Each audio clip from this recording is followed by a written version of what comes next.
And we're live. We're Hey, on well, time. On time. yes, 9 o'clock. It's not even like 9:01. I It's know. nine Right, o'clock. right on the dot. Hopefully audio Yes. levels are good. Everybody check in on that. Yeah. Let's get Please tell us if it sounds good.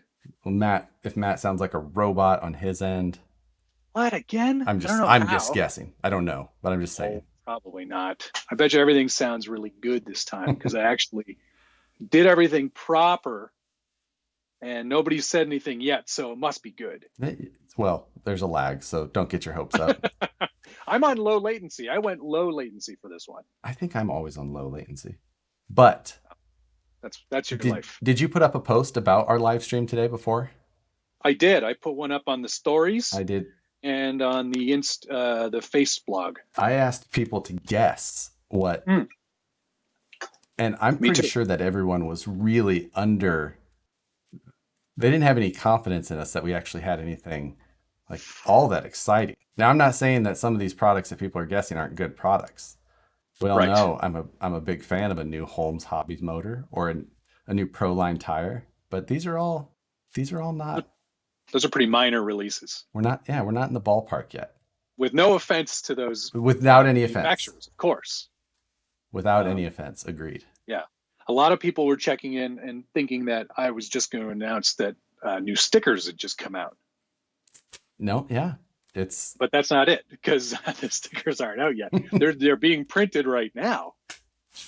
So there's that. So, thanks everyone for popping in. It sounds like everything's good. Sound says they're good. Um, Yeah. I have a blue-green tint, but I think that's just my pale complexion. Well, yeah. We can't fix your Oh, maybe face. they're talking about you. I get it. Oh, You don't what? get as much sun up there. It's fine. Oh no, no, yeah, that's right. I don't see what Josh is seeing, what you guys are seeing on Josh's stream. If you're watching on Josh's stream, I probably look awful. So Which you is should where, really yeah. come over to the good stream. That's where it looks And no, good. I'm not. We're not trying to announce a Vanquish product either. I'm not trying to like bait everyone in and be like, oh, We the got special guest is me. we've got new brass. Yeah. Um, what I, could be brass now? The nuts, yeah. I'm the gonna wheel ask nuts are myself brass. questions. Josh, so what would you switch to that? How do you feel about wheel nuts, guys? All kinds of really good stuff. No, a lot of people are asking. John Schultz thinks it's trash, whatever it is. That's all it is. Yeah. Okay. All right. Well, shots fired. I'll take that. I'm. Josh's lighting is really bad. Yeah, I know. It's There's again. there's literally nothing we can do about that. It's like webcam to webcam, right? So So yes, and how we all there's certain things with these live streams when we're trying to do this Skype thing, but broadcast to both channels. So my video on Matt's channel is through a webcam, which but sucks. but Yeah. my video on my channel is on a nice Sony mirrorless camera, and And exactly the same thing on my yeah, channel. so we give each other the poorer quality, and then Yeah. keep the good Yeah. stuff for ourselves. There might actually be a way in the future that we could just have both of these nice looking streams Right. on one. We're working on But it. I don't know how to do it. But at the same time, we're both usually, well, at least for me, I'm at work, rush home, fire up this thing, find out what technical issue I'm having at that day, and then Of which there are usually many. always something. Yeah. I mean, to be fair, I had to restart OBS today too. So Yeah. I'm not without my share of problems. But Sol Rosenberg just said the SBG is better anyway. Yeah, And well, I could not agree more. he's already banned from my channel. How do you spell his name? I just want to double check. So yeah, there is going to be an announcement today. It's also not where am I? Oh, I can't it's not point. the new It's kit not behind you. the Galande 2 Heritage Edition, although that's what that is. Did you get the back there. half cab or did you get the SUV one? I got the green one, of Okay, course. that's good. Yeah. The half cab or single, I think they call it a single SCPU, I'm the I'm single yeah, cab pickup. I'm sure they call it something. Josh is drinking apple cider vinegar. Yes, I am drinking ginger fire kombucha. Ooh, The mm, Yeah, the that's house brand. right. Yeah, I didn't even notice that. You're correct. I'll have the house brand Yeah. kombucha, please. Have you ever watched a guy called Cody Co? No, never heard. Okay, Cody Co is on the internet tube, and he he's pretty funny for the most part. Lots of subscribers, way more than either of us. I mean, he's got at least a couple million. Anyway, he does all these like spoofs and like things where he goes and kind of makes fun of other people on the internet. So hopefully we make it onto his show in that way somehow. But he did this thing with the kombucha king, who invented, or well, at least brought kombucha to the North Americas, and it's worth a watch. That guy is crazy. Well, I didn't know that this was a new thing that was brought here. Well, it's I know, new enough to be within a generation. Enough, right? Yeah, exactly. Yeah. But yeah, so no sparkling water for me today. No, that's not the announcement today. Not that Josh is drinking kombucha. Exactly. That's that is interesting. It's going to be fun today. It's exciting, and I have something to go along with our new product announcement that's happening today. Oh, you do? I have another thing to show here, but I'm going to wait. Is it the kitty? No. It is directly related to the new announcement. Oh. Yeah. I see. Good stuff.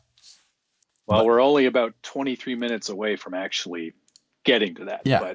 But and I did have a couple of I know I had written some topics down earlier this week, but some of that I think whether or not it actually applies as much. Oh, and what? We have that other thing we can. We have the other thing we can talk about, even without 100% talking about. Monthly Mayhem, 100% nailed down. Yes.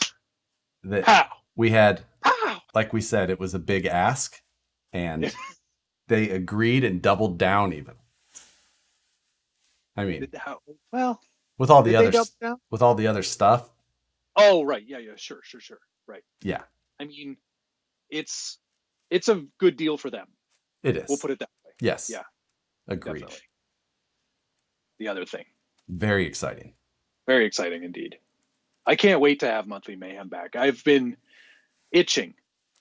Yes. I was itching for that series thing, and Scale Nationals was just it, and then just the took a lot of wind out of our sails, and it took a little while to get back to this point. Mm-hmm. So, Craig Banks is asking me to do the Ripper. Do you know what that means? All right, I'll do one real quick. We need that sound effect queued up somehow. Yeah, I need to have it like a soundboard. Yeah. Go,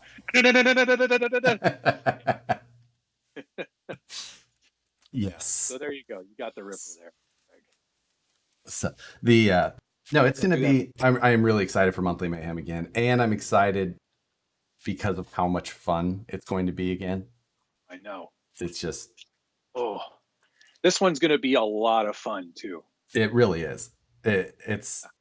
And I'm not overselling it. I really think it's going to be probably the best one so far. Yeah, I think that's a pretty safe bet, and I think we'll see depending on how everything arrives. We haven't heard or confirmed about when things are going to be on our doorsteps, but I think that our tentative July 1st date is going to be totally doable. Yes, great way to start the month of July. Yeah. Yes. Yeah, it's going to be good. So excited for that. Glad that that's going on. Me, OC. Cannot wait for that pile of. I get multiple boxes. For you, yeah, it'll be multiple boxes. True. Probably a few less boxes for me, but that's okay. Yes. Don't feel bad for me. No, do not feel that this will be a very even playing field. Until we actually start, and then right. It will be dominant. And all gloves are off. We're giving away I must admit there are a lot of hints here. There and is. if you're paying attention, there is. It's gonna very exciting. be. Thanks everyone for joining in. It's Yes. coming Well, in from. thank I saw Portugal and Oh, wow. Jordan. A bunch of Wow. California guys in here. Minnesota, Nice. Utah. Haven't Every, Oh, there. Yeah, I'm seeing a lot of people. Moose Jaw RC, John Schultz, Stuart Wakeling, Mike Philpott. If you guys want to tell me where you're from, that'd be cool too. I don't, it doesn't make a difference, but I like when like Romania checks in and all this. yeah, that's great. Yeah. On the good news front, sounds like New Zealand is clear, 100%. Oh wow, no cases reported. Huh? No cases reported. That's good So news. they should all be watching. Mm-hmm. No excuses now. It's like Yeah. I don't know what time of day Get it is. on the internet. Lots of people. California, Victorville, Detroit, Michigan. Yes, I grew up in Windsor, right across the river. L.A., Southwest Florida, Keystone Heights, Florida, North Carolina, California, Washington State, Alaska, Mos Eisley, West Texas. Is that really a place? Wow. Well, If it is, Mississippi. that's great. I see my mom's here. See, is your mom watching? Oh, your Oh, mom's my watching. mom is watching. Nice. I will say on the topic of moms. Speaking of moms, Yes. hi mom. Happy Mother's Day. Yeah, that was your late. It's Father's Day coming up. But Oh, ugh. also, my wife was talking to her mom the other day on the portal, the Facebook portal camera Oh, FaceTime that's thing. a Anyway, machine thing. Yeah. yeah, Okay. and she I've seen was that. talking about. She's like, I was watching Matt's video today on how to photograph scale trucks, and it was so good. I Yeah. watched the whole thing. It's like not that I plan on photographing any scale trucks, but Well, you know what though? That is my new demographic. Josh's mom. my mom, Nicole's mom. Oh, Nicole's mom. Sorry. Yes, Okay. Josh's my mom mother-in-law still is likes my my new videos best. Oh, well. That's good. It would be awkward if she didn't. Bavaria, Germany. Wow, that's a good one. Thanks for checking in. Helsinki. How about that one? Portugal. Finland. Grass All right. Valley, just over the hill from me. Santee, Santee, California. Is that a place? Not that I'm so bad at cities around here still. Oh, hey, I've never lived outside of my own province. And there are places where people are like, I'm from Brooklyn. And I go, oh, cool, New York? And they go, no, Brooklyn, Ontario. I'm like, never heard of it. Yeah. It's a big province, though. So, That's forgive. Yeah. People around here will tell me, like, oh, yeah, I just live up in whatever town. I don't know. Like, I have no idea where that is. Like, it's like 13 minutes. Never heard of it. Yeah. But Yeah. we're getting there. I'm getting a little more and more every time. You know what? Geography is hard. Yeah. It's a thing. There are lots of people in here, though. This is really great. The views are up. I guess people are interested in whatever it is that we're going to be talking about. We coordinated with our guest for this person to join at 6:30 my time, 9:30 9:30 Eastern. So get a little bit of people in here and all. So yeah, because that way, it's maximum exposure. Yes. I mean, as soon as it happens, you'll know, and everyone will be posting screenshots to the internet, I'm sure. Right. But yeah, it's been so. Matt and I had a plan for today. We should just tell this whole situation that's transpired over the last 24 hours. Sure. So yesterday I left the office and I was driving home, and earlier about lunchtime I ran an errand, come back to the shop, and I heard a whine start to come out from underneath the hood of my Jeep. I was like, oh. And I was like, that's not a sound I ever like to hear. Driving home. Jeep life. Yeah, exactly. Driving home, all of a sudden, my battery light comes on in the Jeep as the whine continues. So I was like, alternator's gone bad. It makes it home fine. This morning, I risk it, drive it into the shop, made it fine. But last night, during that time, I called Matt and I was like, hey, we're going to have to call off live tomorrow because I've got to change an alternator and I'm going to do it after work. He's like, that's fine. But we already had a guest lined up too. We had just organized, but who will be on next week, presumably. Next week. Which will be, we can say, right? Yeah. Yeah, that's Chris from GCM Racing. Yeah, Chris from GCM is going to join us next week, which was going to be this And I just canceled on the whole thing. Had Matt tell him, say I apologize. But then I got a phone call late last night, like, hey, if you guys are doing live tomorrow, do you want to release this product with us on the show? So I said, I was like, no. I said, absolutely not. We're not that. This is not that kind of show. Yeah, not another. Because you're not gonna. No one's gonna see it. So. Another product exclusive. I just can't be bothered. I'm so sick of it. Ugh. So. Well, it's more that I didn't want to talk to the guest. Right. You have an affliction. But, so I was like, okay, I will risk driving the Jeep in the morning. Went in early, make sure I didn't have traffic problems holding me up. Got there, fine. And the alternator was super easy to replace. Replaced it in like 30 minutes at work. Jeep life. Yeah, me and Jim just knocked it out. It's like nice. So it was all of like 3 bolts in a Jeep and 1 plug. So it's like, right. But these are office hands, so these not. I wore gloves. Didn't want to get dirty. Yeah, well, yeah. I've never seen those hands dirty. Yeah, ever. So no, but it took 30 minutes at the tops, maybe 20 in the Jeep, with YouTube playing on my phone. Like, oh, yep, just 3 bolts. Lefty loosey, got it. We can do that. Did you need a 10 mil socket or? 10 mil, I guess, for the battery. Everything else was 13 and 18. Okay. You'll get there one day. Granted, I have 180,000 miles on that Jeep now. Okay, well, I guess it's time for the alternator. It is. That's the original alternator. Good for you. Real quick, Viper7667 sent me $4.99. Thank you very much. He's a big fan and wants to know if there's any more Honcho content coming soon.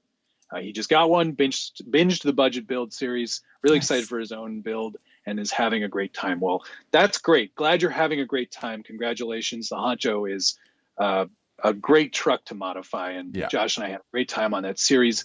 I doubt we'll be doing any more with it unless somewhere down the line. Unless there's an SCX3 Honcho one day. They do an SCX 10.3 Honcho. Then we almost have to. Yeah, absolutely. So I can redo all the things I've already done. Yeah.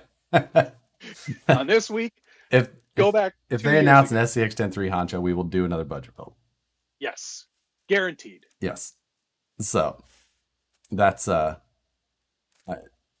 was a great series, though. A lot of fun. And still a fantastic vehicle if you bought it today. Tons of aftermarket, tons of options, and a number of price ranges. Support for it, and lots of great stuff that can go in. Still a great choice. Your story isn't really done because you had to do all that stuff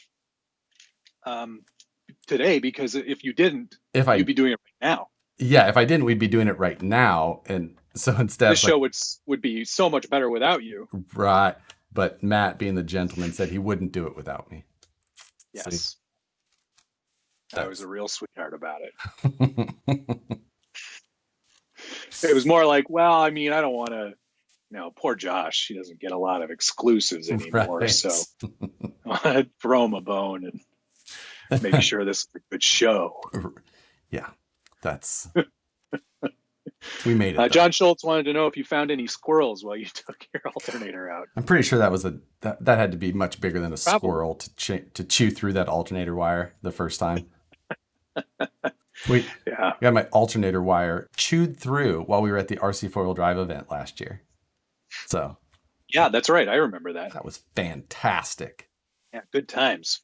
You have a lifetime warranty and replaced your own alternator. I have a lifetime powertrain warranty, which very specifically does not include cover an alternator. The alternator, but among other things, $169, whatever, like that. 69, dude. Yeah, right.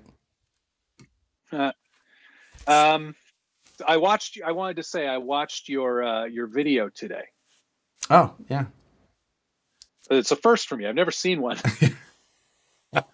It was really nicely done. Yeah, it's good. It was fun. It was nice to have you talk a little bit about the truck and then show how poorly they performed. Oh, listen, I can drop. That's one-handed driving, dig on and on. Sometimes I'm sitting there watching as I'm editing and just realizing, like, wow, I did that all with one hand. The camera work looks one-handed. I totally agree. Yeah. The best part of that video, I mean, the Class 2 looks... was it a class? It's not really Class 2. I mean, your BS410 Pro. Right. with the ultra rear portal axle. Very nice. Suits did a nice job on that paint job. It's actually probably one of your better looking trucks because of it. Yeah. These just coming in. Uh-huh. You feeling all of these? Oh, you know all that stuff that you didn't do? That makes it look better than anything you've done before. Exactly. If you had done those things. If you would do less on your builds, they would come out so much better. No, do less. You're doing too much. But the best part of that video for me was watching Nicole in the wide shots where she's just kind of like. It was 40 degrees. So we left the house. It was beautiful out. We started going up there and we looked at the weather beforehand. Like, I know where we're going. So I looked at the weather, said, it's going to be 57 degrees. That sounds very reasonable. Said, sunny and 57. Why not? We pull up there and the Jeep is moving from the wind. First little negative point. And my dash says 42 degrees. And it is quite literally completely overcast. So great for filming because you don't get sweat. You don't know hot spots. It was pretty consistent. It was great for that.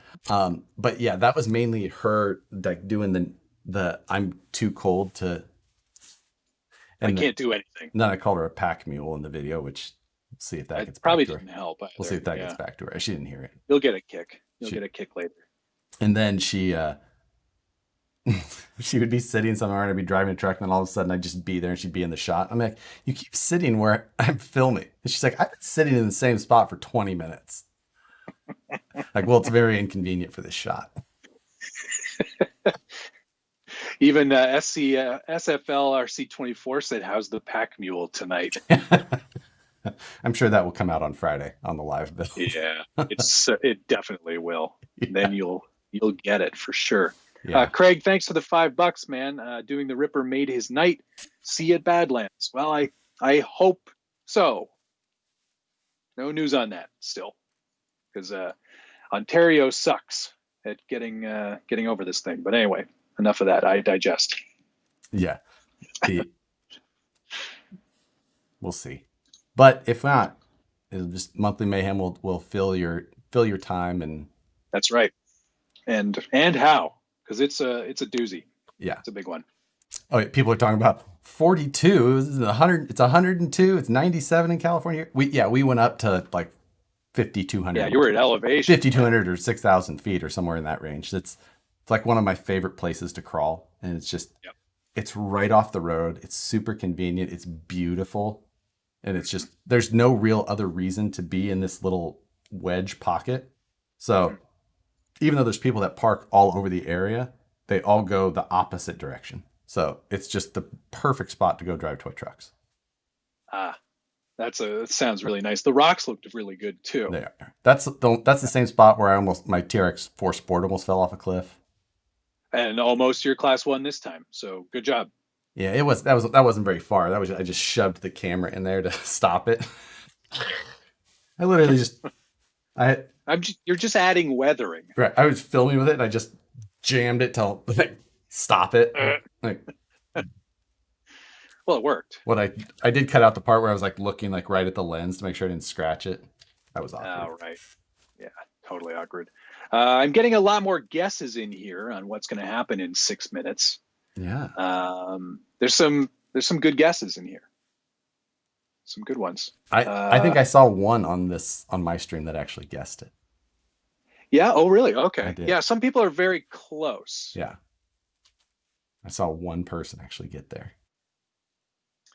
Right. Viper wanted some recommendations on brands of servos and motors. I think Josh and I will both agree that Motorfront Homes, if you're looking for brushed or brushless, he has a lot of really great options. I still really like the Castle Slate motors if you can find them. They're really good. I prefer brushless. I don't like the Castle Slate motors as much. They're kind of they're a little bit lower torque. I know Matt's okay with that. I'm fine with that. If you enjoy performance a little more, the Holmes or the Tekin, either. Yeah, Tekin Rock 412s are in nearly all of my comp trucks. Yeah. So Matt pretty much runs ready to run servos and brushed motors and everything. So yeah, I run 27 turn brushed motors, the Mabuchi. Yeah. Comes in most Tamiya kits. Ever heard of him? So. Ever rock a Mabuchi? I actually did one year run a Mabuchi in a comp class 1 because they are bulletproof. You can do just about anything to those motors. Yeah, that's true. I mean, yeah. In terms of servos, I like Reefs. I like Tekin's servos. I know that Josh likes his Futaba 1 million ounce-inches of torque. Futaba servos are the best. Other than that, I'll do like the Tekin servos, and I really like the Protex. The 370 TBL is a beast. It's a good servo for the money, but my Futaba S9177 is my go-to. There you go. So kombucha Mabuchi. That would be cool. This is also very spicy kombucha. I like a spicy drink. Spicy. Do you guys have Bloody Marys there? You don't have what do you Caesars. No, we have Bloody Marys, but we also have a Caesar, and that's made with Clamato instead of just tomato juice. That's the worst. No, it's delicious. The nice worst. And spicy. Yum. Nom, nom, nom, nom. Give me more of that clam juice. Yeah, exactly. Like, who came up with that? God. I don't know. It's a Canadian drink, but it's good. I suggest it. Mm-hmm. Better than a Bloody Mary. It's like a spicy Bloody Mary with a little bit of clam juice in it. How about just a spicy Bloody Mary with a pickle or celery? You're missing all. That's got all the stuff. You're just missing the clams. Yeah. Oof. All right. You know what? It's 9:27. Why don't you get them on the horn? All right. And see if it's gonna work. Hot dog water. It's also a good drink. Are you gonna add them? Because I don't know how to do this. I am doing it. Okay, you do it. And I will add another. We're going to.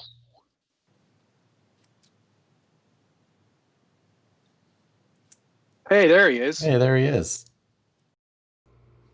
Let's see. I've added. Hold on. Don't say anything yet until we get everything.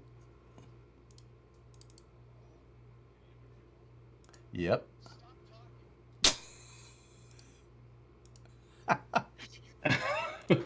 Boom. I said no more talking. Well, it's fixed on my end. Okay, hang on. We won't spoil it for all of you on. Yeah, it's not spoiled on my side because nobody can see it yet. I haven't done that.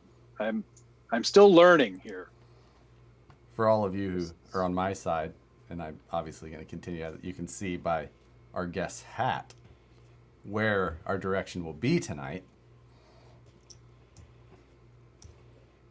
I'm trying my best here, guys. Hold the phone. I'm just new. Properties.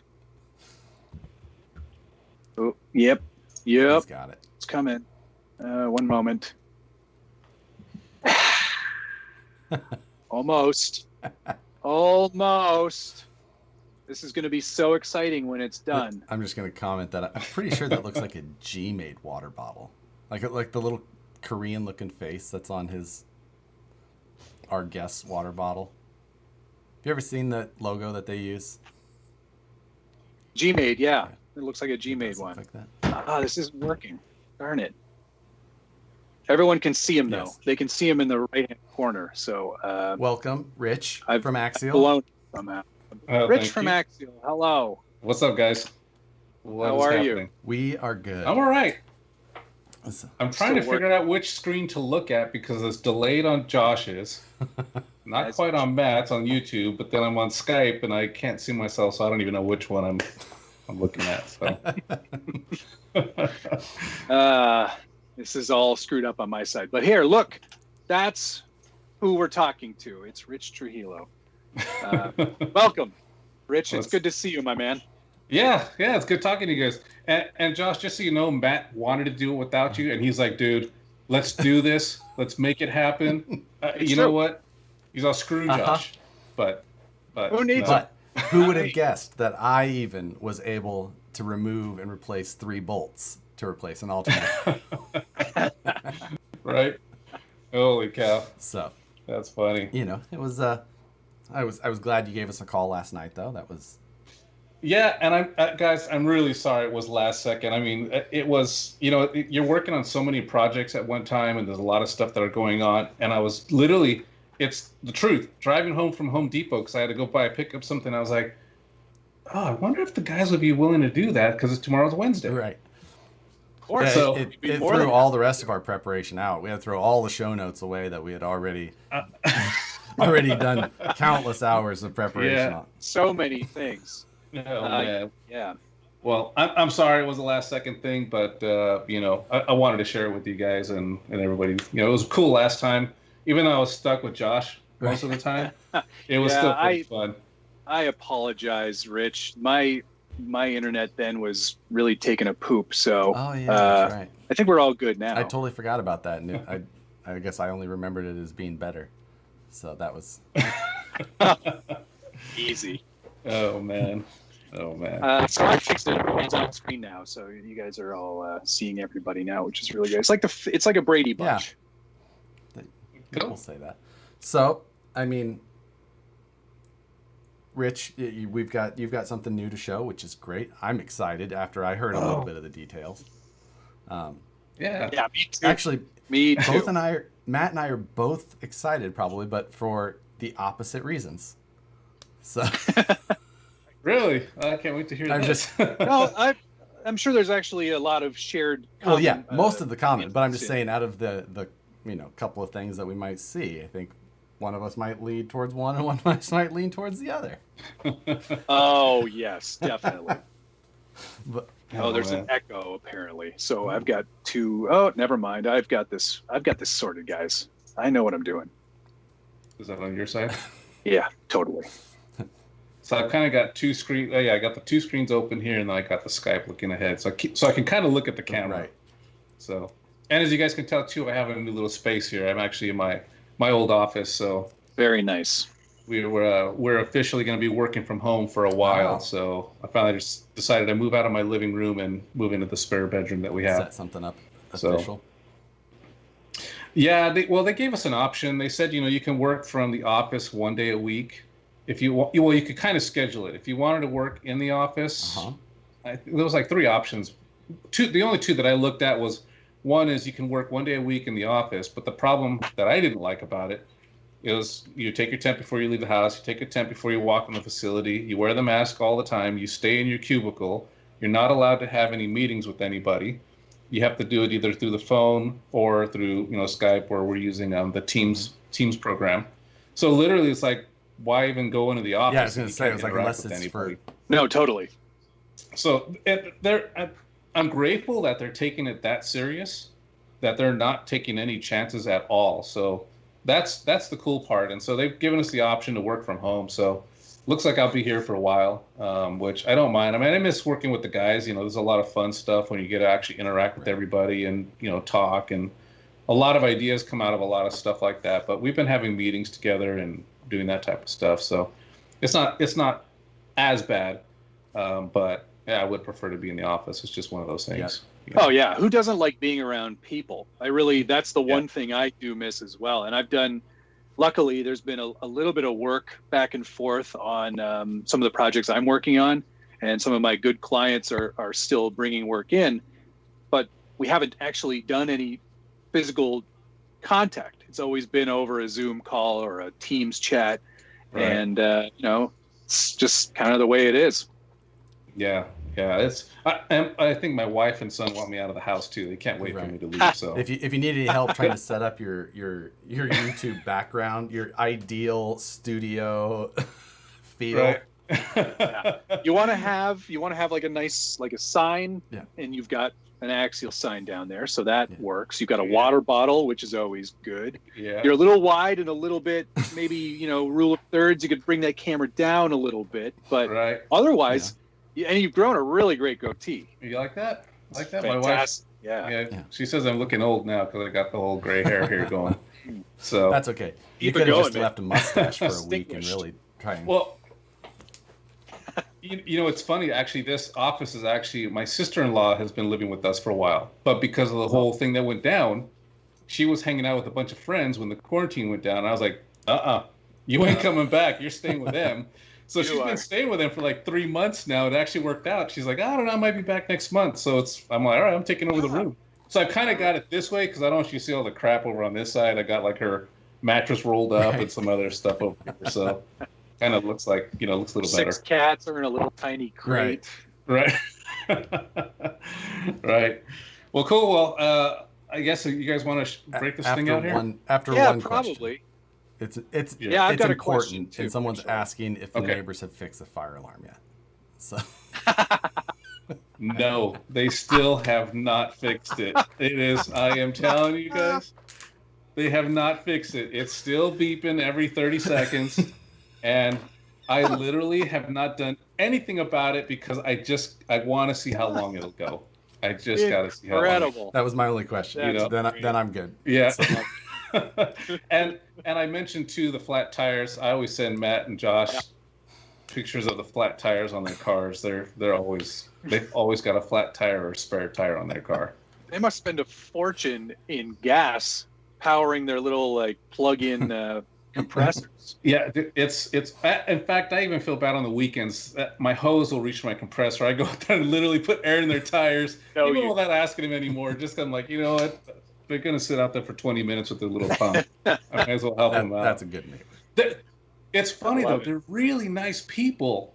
Just they still got the Christmas lights hanging down. They've got the flat tire cars, and they don't change the 9-volt battery in the smoke detector. So it's only been like, when was the last time we talked to you, Rich? Like a month ago?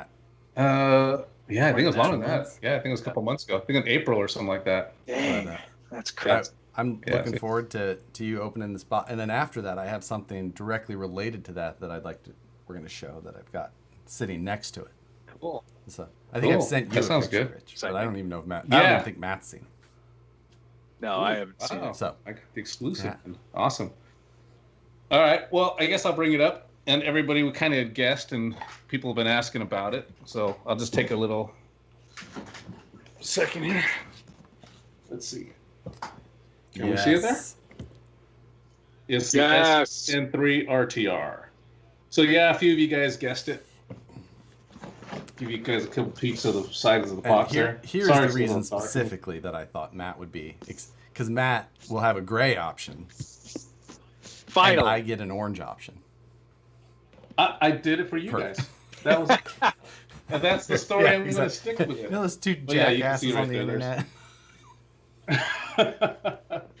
We've got to make somebody happy. There we go. Full screen for you guys. Is that Stingray? Wow. Yep. Sweet. So anyways, I got it here in the box, and we can bust it open too and take it out so I can show you guys it. I think that's a great idea. Go over some of the specs here. Bear with me again. I don't have my camera angled down, but live unboxing.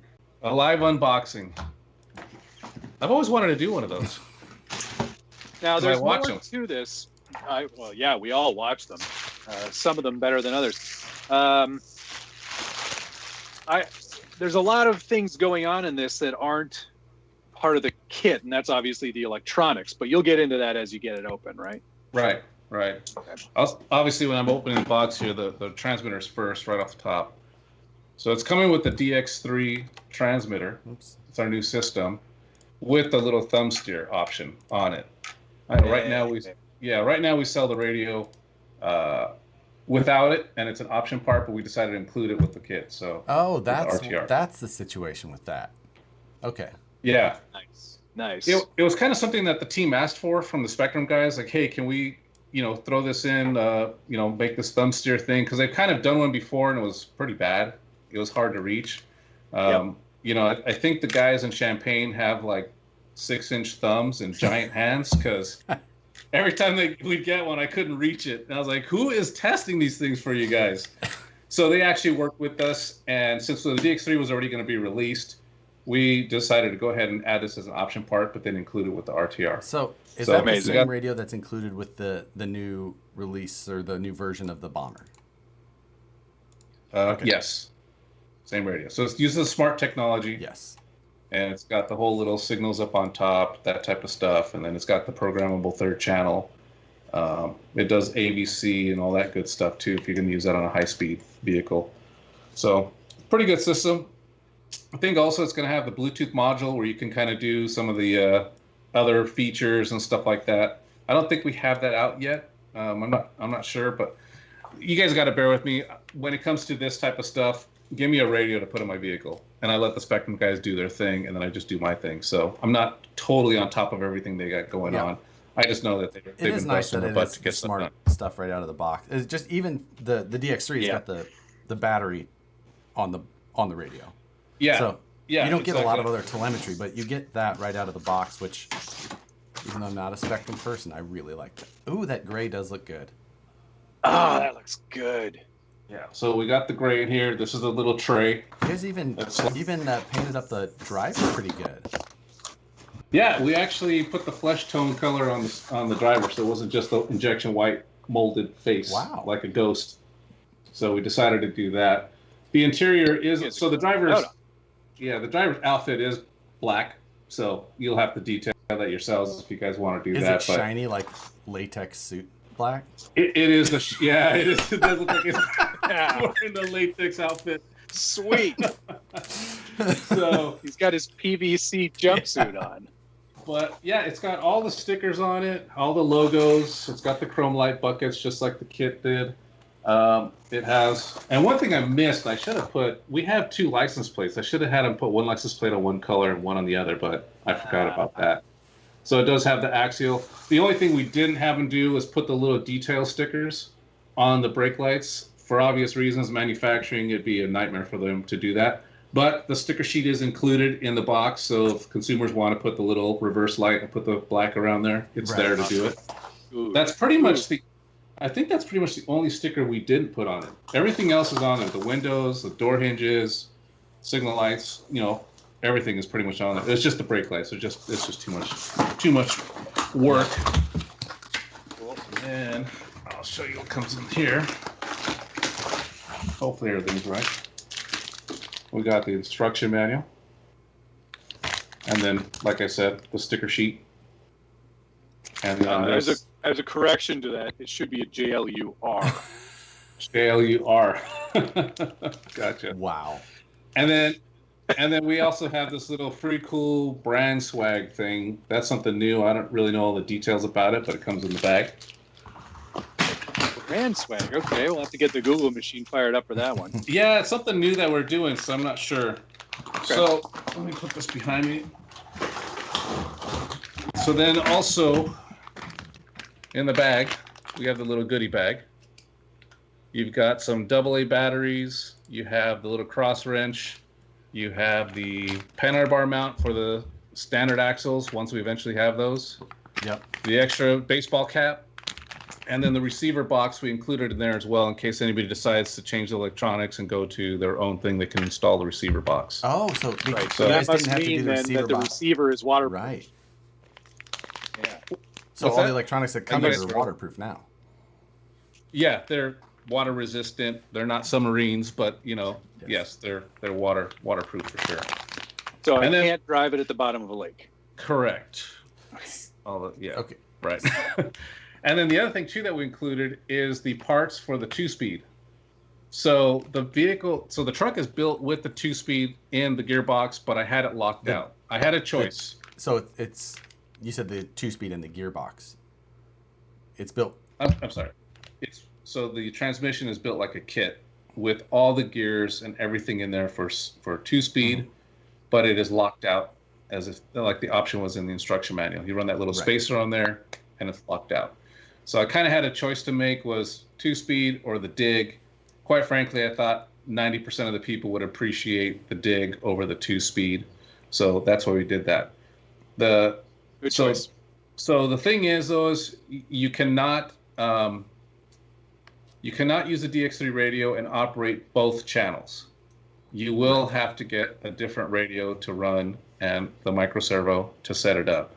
You will have to take the transmission apart, pull the spacer out, put it back together, and then it's all 2-speed and dig if you want.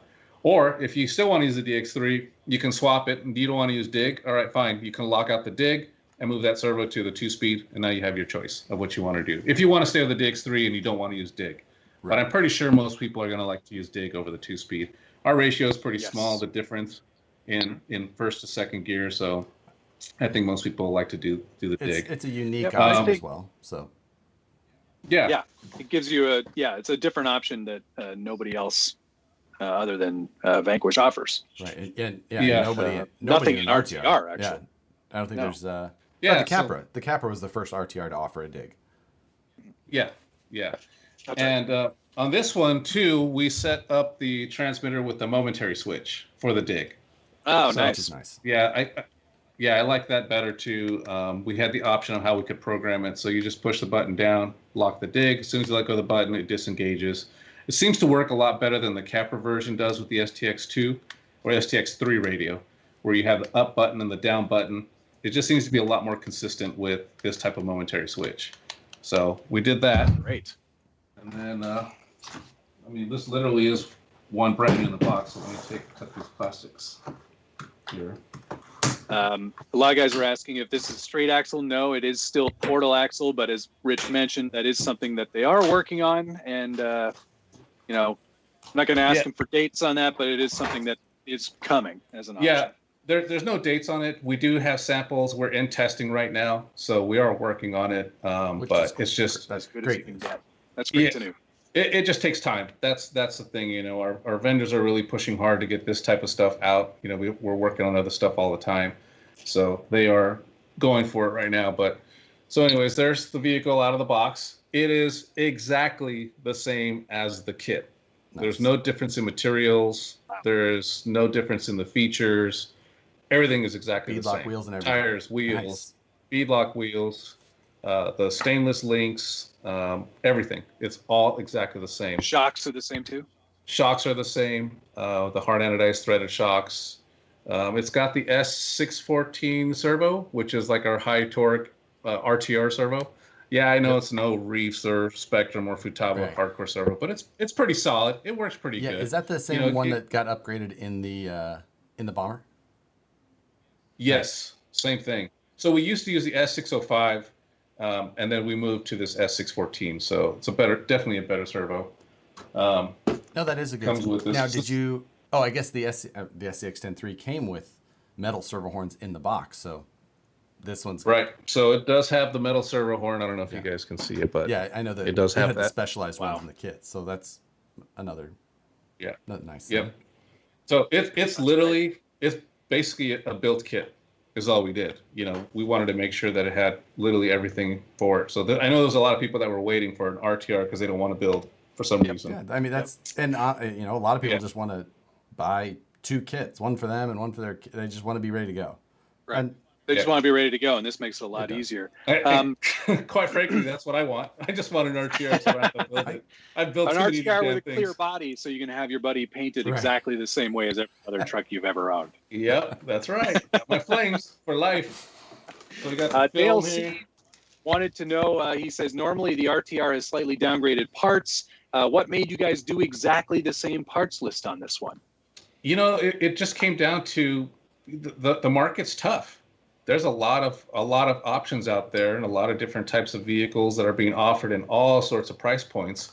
And I was like, you know what? Let's just offer an RTR that's the same quality as the kit that these guys are building. There's always been a thing of, well, if you get a kit, you're going to get better stuff and this and that. Well, we can do the RTR, and it's a little bit different too. Axial in the past they offered those types of options where they did downgrade some of the RTRs and things like that. Well, if you've been a Horizon customer and you followed Low C and Ventera and stuff like that, they traditionally have done, or we have traditionally done, pretty much almost the same materials out of a kit. We've done rollers, we've done all that type of stuff. We have downgraded some, like the Ventera Sender got those plastic links with the molded, with the metal part. Right. That type of stuff. But for the most part, we've done a lot of that where we like to just kind of have the vehicle be the same quality as a kit. Just now you have a choice of whether you build it or it comes pre-built. There's a few questions that have popped up that are good questions. Yeah. I think the biggest one is going to be what's the MSRP going to be? Okay.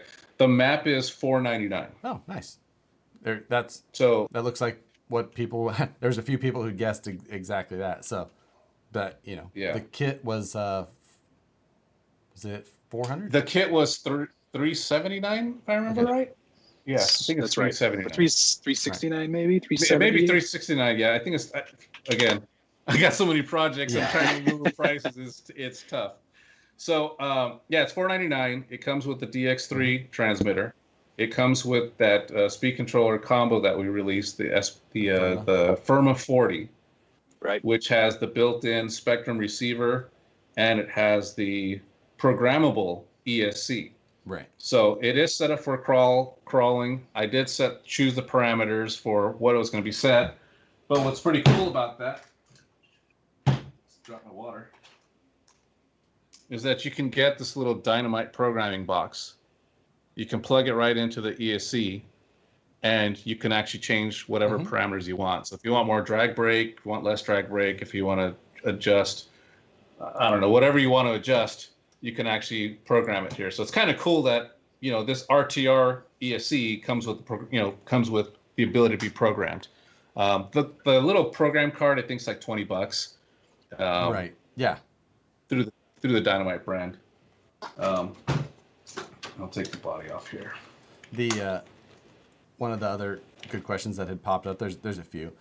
One of them was about the two-speed. You touched about it a little bit. The two-speed gear ratio is a little close for people who are big fans of two-speeds. Is there any discussion about the alternate ratios there?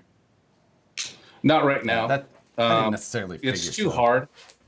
Well, there's two reasons. One, it requires, as you know, a whole thing of redoing the gearbox. Right. And yeah. If you weren't able to gears fit the gear clearance within the same gearbox. Yeah. And things, so that's right. Along the lines of what I figured. Yeah. It can get expensive. Right. The second reason is, quite frankly, there's not that many people complaining about it. Right. Do they say it's pretty tight? Yes, but does anybody seem to be missing it? Not that many. Right. I get to view the complaint calls, the emails, and all that type of stuff, and it is so small compared to the sales. It's not even relevant. So no, we're not going to change it. Who knows? Maybe down the road, if we ever did another transmission and we had a redo and we wanted to do a 2-speed, we'll go with the bigger gap. When you guys do the 10x10 with 4 digs and 8. Yeah. Yeah, exactly. Josh, don't ruin it. That's Thanks next week's release. Yeah, I'm not doing this next time. We just lost another guest. One other question here. Bull Gear RC was asking if it comes with the extra gears for the straight axle, like the kit does. That's a good question. No, it does not. Okay. So that is one feature you do get in the kit. You get an extra set of gears. So you don't get that. Actually, no, it doesn't come in the kit either. That doesn't come in the kit. I was gonna say, I was like, I do not remember that. Right. I was like, wait a second. Yeah, that's right. Yeah, that doesn't. That's the You bought. I think I wanted to, and then for some reason I didn't include them because who was going to get them? You bought them and did a video on this topic. Did a video on it. Why can't I remember? Yeah, because I'm so excited. I'm just so excited. So that's the gray one. Obviously, it's got the LED lights in the front and the rear, so it has the brake lights. The brake lights don't function like real brake lights, but they are on. So it does come with lights. And as we mentioned, it's got the painted driver's head. It does have the roll cage in it, so everything like the kit body. And then I've got the orange one here. Oh, sweet. Oh, nobody needs to see that. Who cares? Success. So does that? Oh, I like it. Yeah. Josh, we can race them. Yes, we can. We can totally race those. Yes. Sorry. Nacho. Pumpkin orange. Pumpkin orange. Right? Sorry. Nacho is the limited edition. Yeah. So does that Firma ESC have LED outputs, or did you guys put a separate LED driver board in there? No, it has a separate LED outputs. Oh, nice. It came with it. Yeah. So in fact, the Firma itself does have. Gotcha. You get the cool little battery card still. I don't think I've even read it before. I've got 4,000 of those. You would keep them. So there's the electronics layout in there. Kind of hard to see it. Yeah, there you go. But it is set up. It's got the Firma in there. It's got the dig servo in there. It has the S614 servo, and it's got the Dynamite 35 turn brushed motor as well. What's that secondary output there that's dangling, the black and white and black? Those are for the lights. Okay. Oh, they're on a JST outputs. style plug like that. Nice. Yeah, we changed that up too as well. I know that Axial in the past has done those little white ones, and then there was another different white one, and there's so many light sets out there. I figured I'll just go with the J plug style and just do that. And then it doesn't matter. You could plug into either one, but we did the white and black for the front, red and black for the rear. Just sure. Can you plug into either one, or will it? And then are those red ones not? I thought the rears were like a lower voltage than the front. You know what? That's a great question, Josh. Yeah, I think they might be, Rich. Maybe they are. If you swap them, you'll hurt the rears. The fronts would be fine, but the rears would be better. Yeah. I don't know. I just plug it in red and red and white to white. I just match my colors like an adult and move forward. Right. Yeah. Cut the red wire. Cut the red wire. Yeah, and I just tell the Spectrum guys, I need a speed controller, right. And that's it. and it's got to have. Now you guys have got obvious spaces that you guys integrated for rock lights. Yes. Yeah. Are you guys going to make a kit for that? Yes. So here's why they are delayed. Because I changed my mind on it. You're going to make them orange like mine, aren't you? I was just going to say. You're going to make them orange. We're giving two types of news here with that. First, we're talking about this. But the second thing is, the lights. So the lights are designed up. I have the first sample. But the original sample was white lights only. And I thought, you know what? Not everybody wants white lights. So now it's going to have a little program board that's going to allow you to choose. I think there's 8 different colors. I like it. So very cool. Yeah, I did everything but orange. Right, exactly. So that way, you know what? Then mine is still cool because now I've got an SCX 10.3 with a nice paint job on it that looks like an RTR now. And I didn't find that either. But. Yeah, so the light. Nice RTR, Josh. You've had that for so long. Right. We sent that to him. I sent him one of the samples of the body. I don't have. Check it out first. Well, hey, that's okay. I've got one of the samples of the Stingray right here.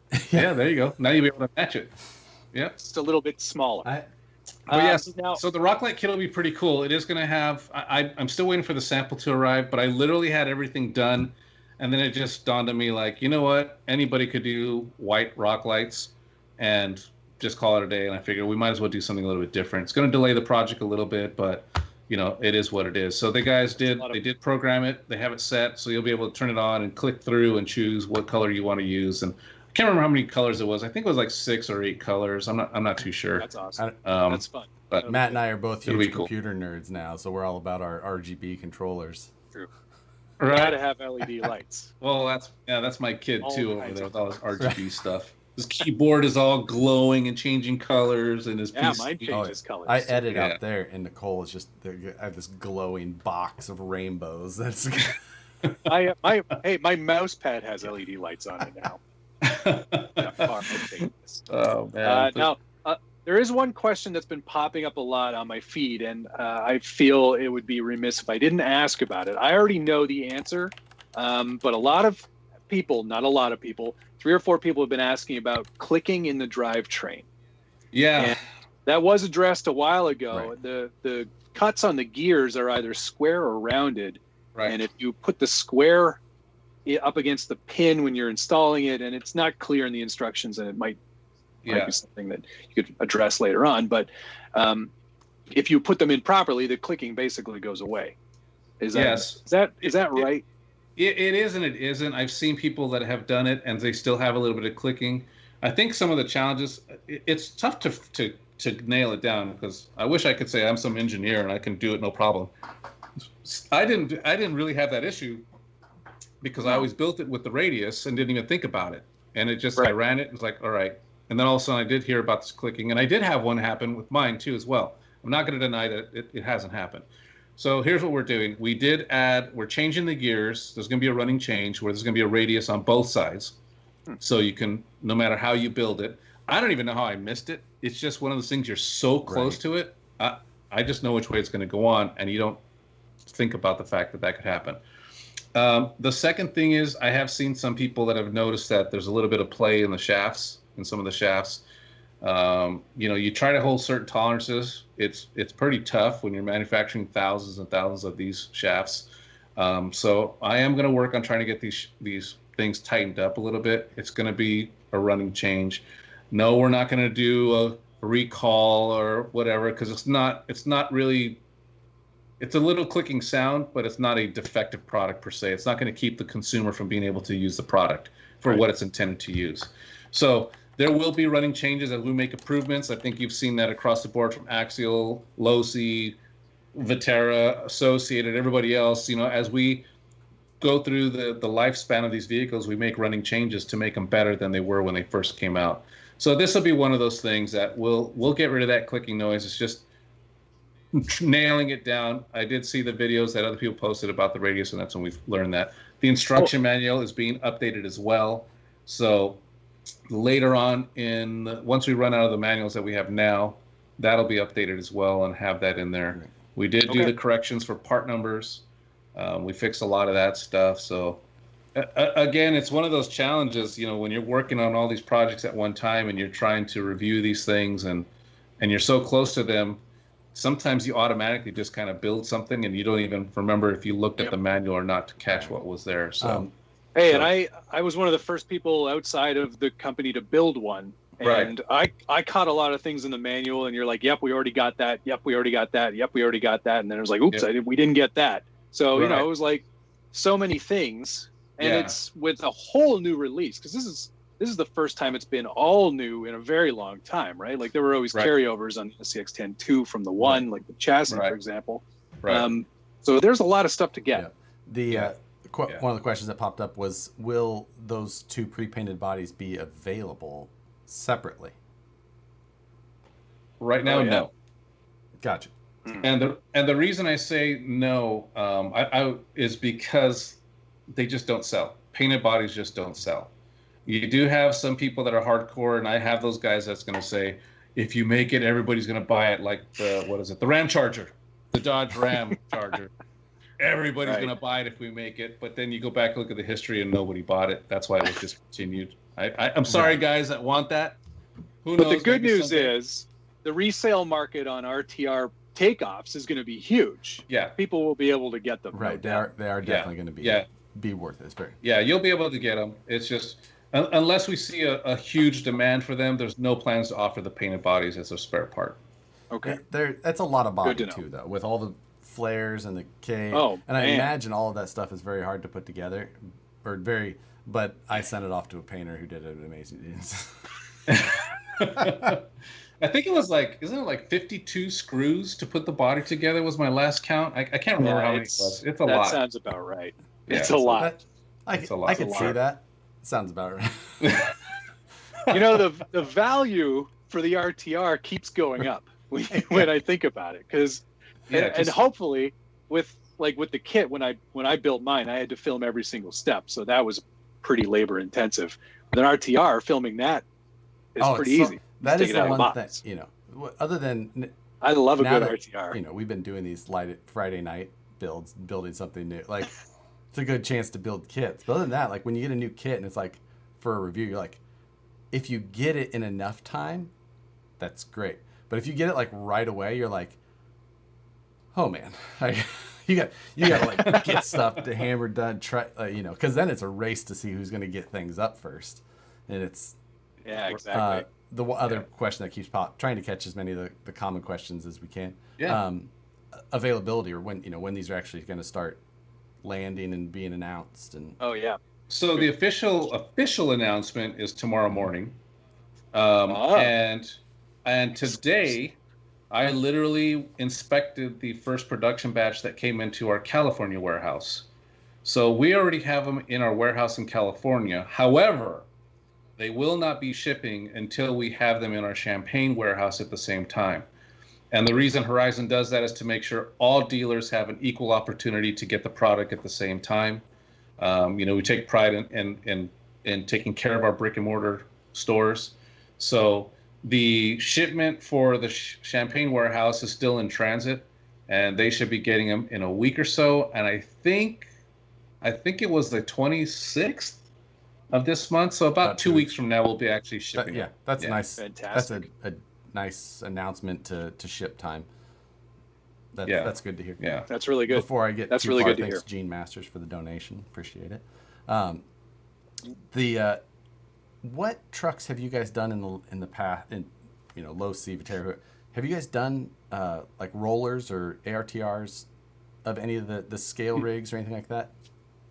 I don't think the scale rigs, but your favorite crawler ever, The twin hammers, the comp crawler. The comp crawler, I remember. Did you guys do a twin hammers one? That one came as a kit and an RTR. That was only? it. That wasn't a roller. So yeah, so only the comp crawler was actually a roller, Gotcha. but on the low C / Team Low C TLR side, we've done the 8s, the 8Ts. I think we did a buggy as well. I don't know. It's so hard to remember. There's been so many vehicles that we did that type of race roller, pre-assembled type rolling chassis. So it's actually something that I wouldn't mind seeing if anybody wants to comment on, or maybe we'll do something later on, is if anybody would want a roller chassis. Right. I mean, I get asked all the time, when's the builder's kit coming? Are you doing a builder's kit? Blah, blah, blah. Yep. All right, so my question would be do we do a roller kit where it comes pre-assembled without a body, without wheels and tires, and it's just ready to go? I'd be all over that. Yeah, I don't know. I would like it because I'm tired of building these things. And that's... So. Yeah, I do love the building. I do love that. But most of yours is on, ridiculous bodies and things like that. You might spray some brown paint over something on a chassis, but beyond that, you're usually not too concerned in that area. No, I don't. Yeah. Performance. What's that? And I will say, let me clarify this because someone posted up. I hope kits don't go away. I have no plans for kits going away. No. Kits are a big part of this segment when it comes to crawlers and scale. We all like to build these things. I'm only tired of it because it's work, and I got to build a kit after kit, and I'm building the same kit over and over and over for whatever it might be, from videos to testing to whatever it might be. So I like when the vendor will send me a pre-built kit and I don't have to do anything with it. Yeah. But kits are good. Kits are what this hobby should start at. Cut your teeth on building something. That's the best part and the best way to learn. And in fact, when we're talking about this, and it's a little plug for ECX, ECX has a builder's kit for basically, it's 14 and over, but it's a kit like a buggy or a truck. I can't remember which one we have, but they pre-assemble the transmission, pre-assemble the shocks, and you can actually have your kids learn how to build an RC car with the hard part stuff done, like the oil and the shocks and that type of. The gear diff is already pre-built and that type of stuff. So ECX does have that one, and actually the only reason I know that is because my son helped to do the instruction manual and learn how to build an RC car for that when he was a lot smaller. So as far as I know, they still sell that. It's only available through dealers because ECX is a dealer-only brand. It's not available online. Okay, that was right. Yeah. But if there's anybody who has kids that are watching this and they want to get their kids involved and want them to learn, it's an awesome kit because it has everything: the speed controller, the motor, the radio, the servo horn's already on it. It comes with the wrenches. Everything you need is in the box. It's actually really cool. I think while we're talking about that. Yeah, the amp kit.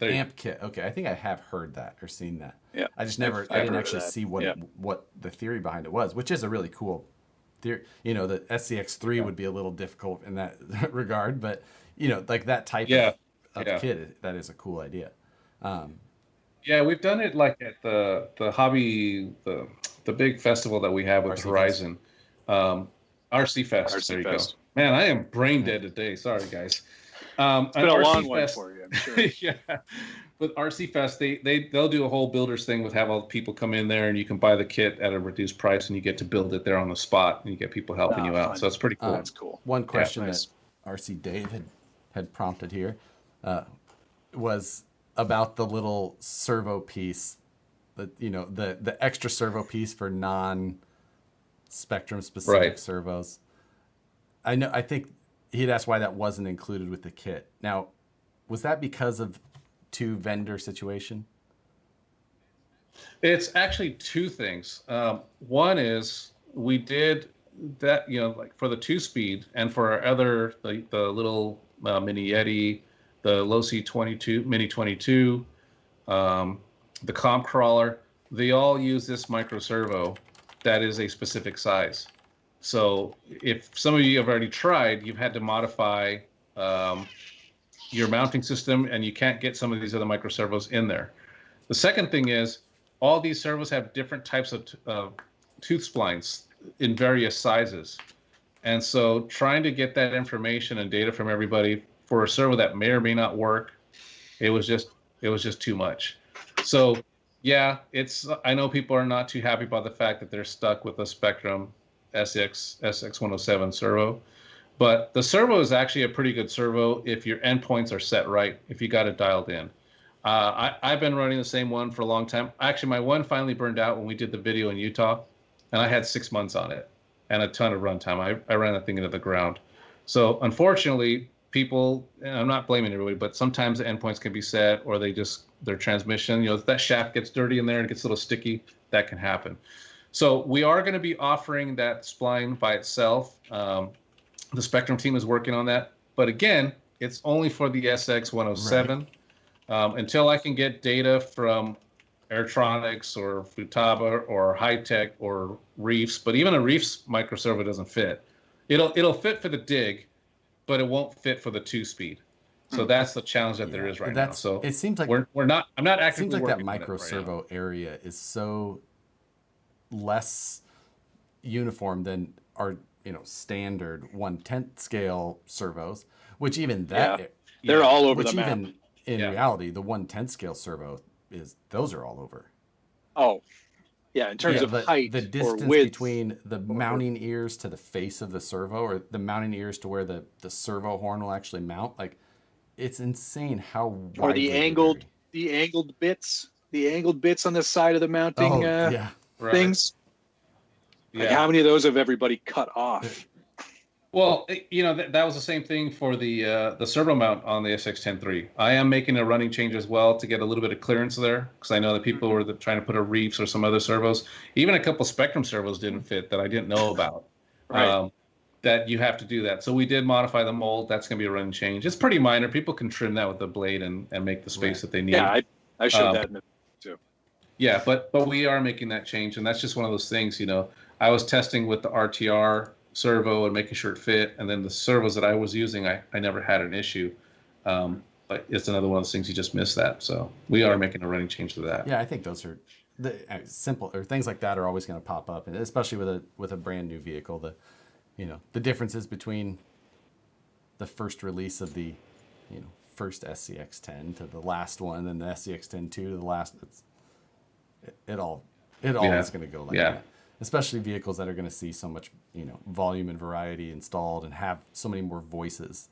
It's like some of those cars, they can come out and if I've built all the trail trucks from these other brands too, and they have their own, or all kinds of crazy little idiocies between them, but there's just not so many people with a voice to them, just because they're so much lower that it just gets overlooked in comparison.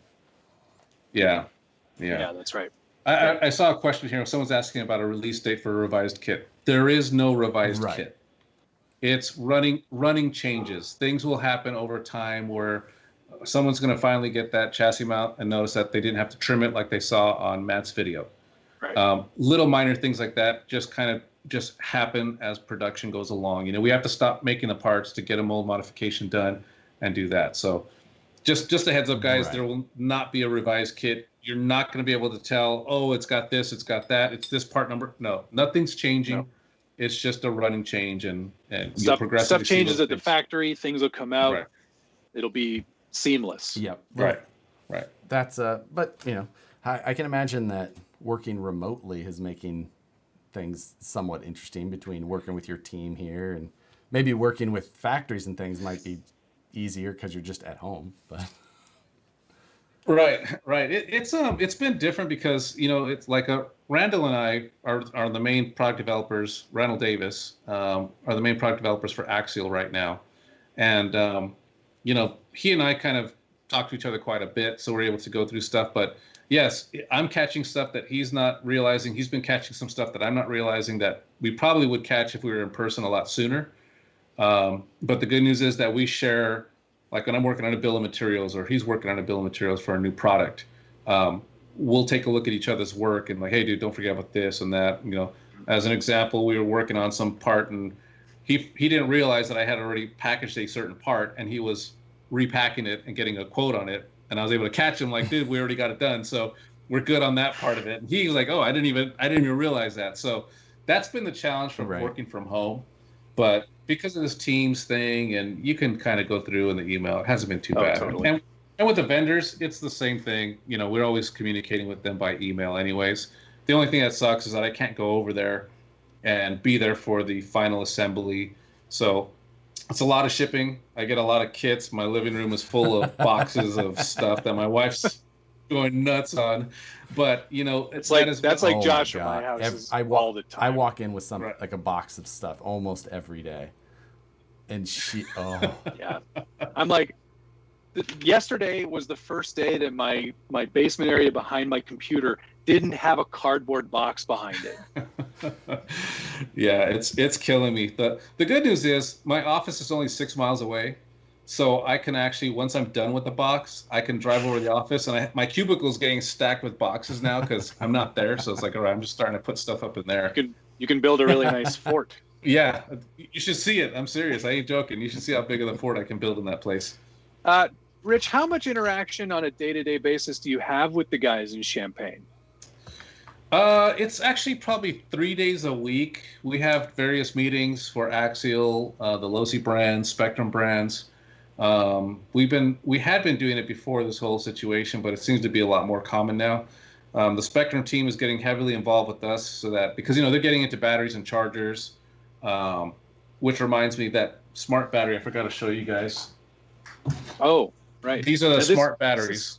This doesn't come with the RTR, right? This does not come with the RTR, but if you use this smart battery, you could take advantage of the smart feature on the transmitter that'll show you how much battery's left in there.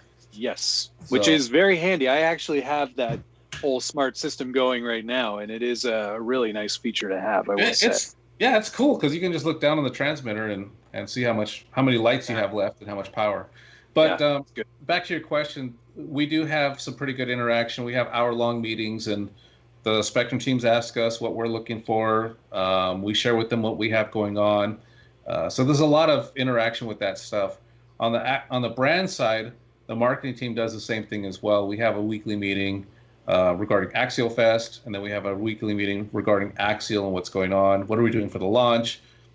Again, this one was a last-second thing, so I had to send an email, and I made a phone call to our guys last night, like, hey, would it be cool if we did this? And yeah, go for it. They were really cool about it, but that was a last second. But usually we are planning these things way ahead, just like we did the video for the RTR that'll be launching tomorrow. Where did you go? Oh, right, yeah.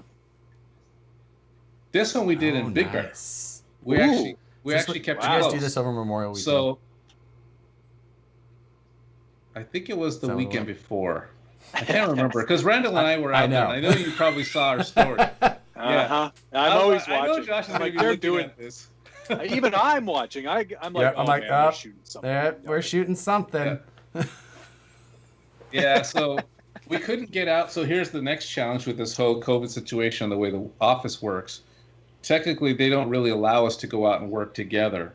So we all had to drive separate vehicles out to Big Bear and then stay our certain social distancing apart and the whole bit to shoot the video. So we had to make sure we did that because, quite frankly, Horizon is just being pretty hardcore about this. And I don't blame them because if one of us was to go out and get sick, who's to say some employees are going to sue them? It's right? the nature of the game, especially with it's a big company. Right. They have a lot of things to protect. So, but it's doing what you can to keep working. To hey, we get more toys, even better. Yeah, but so it worked out good. Note, when you guys are out shooting these videos, are you ever worried about someone being there and seeing what you're shooting well in advance of when it's coming out? Is that ever a concern? Because it is for me, and I'm curious to get your take. Yeah, it definitely is. We'll try to time it like on a weekday in the middle of nowhere. I mean, I know a lot of RC guys, like Southridge. I can't even go test anymore because every day there are people out there running. I'm like, do you guys work? I mean, right now, maybe that's not the right comment to make because a lot of people are home. But prior to that, I'd be out there like when I was doing the SCX-10-3 and the Capra, the kits. When I was out there running, I was like, are you kidding me? It's like Monday at 11 o'clock, and there's like 4 guys rolling up to go rock crawling. And then I'm like, all right, I'll come back on Thursday. Thursday at 3, and there's people out there. All right, I'll come back on Friday at 8 a.m., and people are rolling up. I'm like, this is crazy. These guys are out here running all the time. So there is a concern, but a lot of times if we're going out, like when we did the launch for the kit, we were out in Utah. So we were there during the week, and we were able to we were pretty far out there. I mean, you had to have 4-wheel drive to get out to where we went. So the chances of that happening wasn't too much. We have had people, though. As a matter of fact, when we were shooting the shots going through the river on the SX-10-3 kit, there was some older gentleman that you could tell was not into RC at all, busted out his phone, and he was just sitting there taking video of us shooting this video, and we're like, oh my gosh. I don't think this guy's going to show it to anybody. I think they were just shocked to see this little Jeep driving around, but I was like, man, please don't know someone who's into RC. Please don't know. Really, look at these grown adult men playing with toys. Yeah, I mean, literally, that's what it was. And they're just like, can you believe this? And he's just taking video. I'm like, oh, man, please. We just spent all this money to come out here. Please don't blow it for us. But yeah, apparently he didn't know anybody and was just some random We were guy. testing. Yeah, we were testing at one of the trucks, and I think Brandon was running the SCX-10 Jeep body, and I was running just like a pro. Like, someone rolled up on us like, oh, an axial. Yep. Yeah. Yes, these are axials. Yeah, and that's what I did too with the 3. I had the JK body from the SCX-10-2 on it. Yep. And but you could see the portals if you were close enough. I had a couple close calls where, and the way Southbridge works, there's literally you got climb up and then go on the backside. So I just as soon as I saw these guys walking with rigs in their hand, I'm like, oh man, here I go. I go up and then down the backside, and as soon as I could see they were up on the top, I just took off on the bottom and hey, see you guys, That's when I was out doing the running video of the SCX-10-3, and that was obviously before the release. Same thing almost happened. There was this couple coming up in the area that I was at, and they're like, "Oh, look at that! That's cool." There's some other guys just down over there that are also playing with Oh man, had to run out of there. But so far it's been good. I haven't been busted yet, so good. It's been good. For anybody who's joined just now or in the last 20 minutes or so, Rich Trujillo here from Axial did a special announcement of the SCX-10-3 RTRs. And there are 2 colors. There is orange and stingray. And there's the box again. Look at that. That's perfect. That's nice. It's too bad the orange is the. It should be the bigger one. The featured truck. No, I disagree. Obviously. 100%. Well, I mean, it'll catch more people's eyes probably when they see it in the store. Oh, it's on the other side. Okay. Yeah, it's on the other side. Yes. So it's there. And then there's the other end of the box. At least the orange Sorry, one's it's in so front. dark in my. The orange one's in front. There we go. Yeah. So no, the gray one's on the front of the box. 1 sec. Thank you, BT, for the donation. I appreciate that. Oh. See? Always good. He's got a lot of money. We appreciate the support. It helps me build kits on Fridays. Yes, we do. Yeah. The Now, what am I going to do with this gray body I'm printing out? What a waste of time. Oh, man. If you just print those in the color that you want in the end, you wouldn't have to do all that body work and stuff. That's true. Yeah. Why would you sand all of these lines out of it? So, anyway. I've got my SCX-10-3 here with my this was my custom painted by Suits, but this, I think out of all of these, this is the only one with very shiny. Look at that. Axles underneath of it. Is that what this is all about? Yeah. You're just stealing Rich's thunder now, Right? Josh? Right? I can't believe you're doing this. Dude, those look good. Those look look sick. These are right off the machine currently, so of course they'll get plated, but they're coming quickly. Hey, thanks, BT. I We've appreciate been, that. Guy. So, that's nice. So that's a real thing. That's a real thing. That is coming soon, and that's going to be fun. RC Dave. Yeah. RC Dave. I think he's figured out how to make me to read a question every time right away by giving you money. Like, he's found the trick. He's serious. But it's a great question too. Rich, did you watch the RC movie? Yeah. Did you watch Flying Cars? No, I didn't watch that. I had seen. You're banned from live until you've watched it. I know. You gotta watch it, Rich. I gotta see that. So good. I forgot all about it, but I had seen some clips even before that thing had come out, like when they were talking about it. I can't remember how we saw some of it, and I was like, "Oh boy, this is gonna be fun." It is. It's fun. It was a great question. Okay. No, but I'll get to it. We will regroup after. Yeah. Definitely. You should go watch it. Maybe not right now, but go watch it. You know what? And then set up a date night because with the wife. Oh my! Are you kidding me? Make the popcorn. Do everything. Set it all up. Oh man! Got make a nice picked out for dinner, us. And then you're like, why don't we just cuddle up and watch a movie? Where is it on Amazon Prime or something? iTunes or where Google do you Play. get it? I think it's cheaper on Google Play. And if I was you, I'd try and get the bargain. So. All right. Go for the bargain. I'll check it out. I have a feeling it's about as good as the low-C RC game was back in the late or early 90s. I was not. Did you guys ever see that? No. Oh man, was it bad? It was it was for PlayStation 2, I think, and it was called Team Low-C Racing. But what it was is it was developed by some company that was going to make a remote control car video game. And they wanted to use our logo and our name and stuff, and then they would put some of the Team Low-C on the in the game, and so they did. But it kind of was like, it was almost like using an Atari 2600 game on a PlayStation 2. You know what I mean? It was really pixelated. It was almost like a Minecraft type thing compared to what Gran Turismo. You see Gran Turismo, then you see Team Low-C Racing, and it's like, ooh, geez. But hey, it was free advertising. They gave us some free video games. I think I have one of the games still.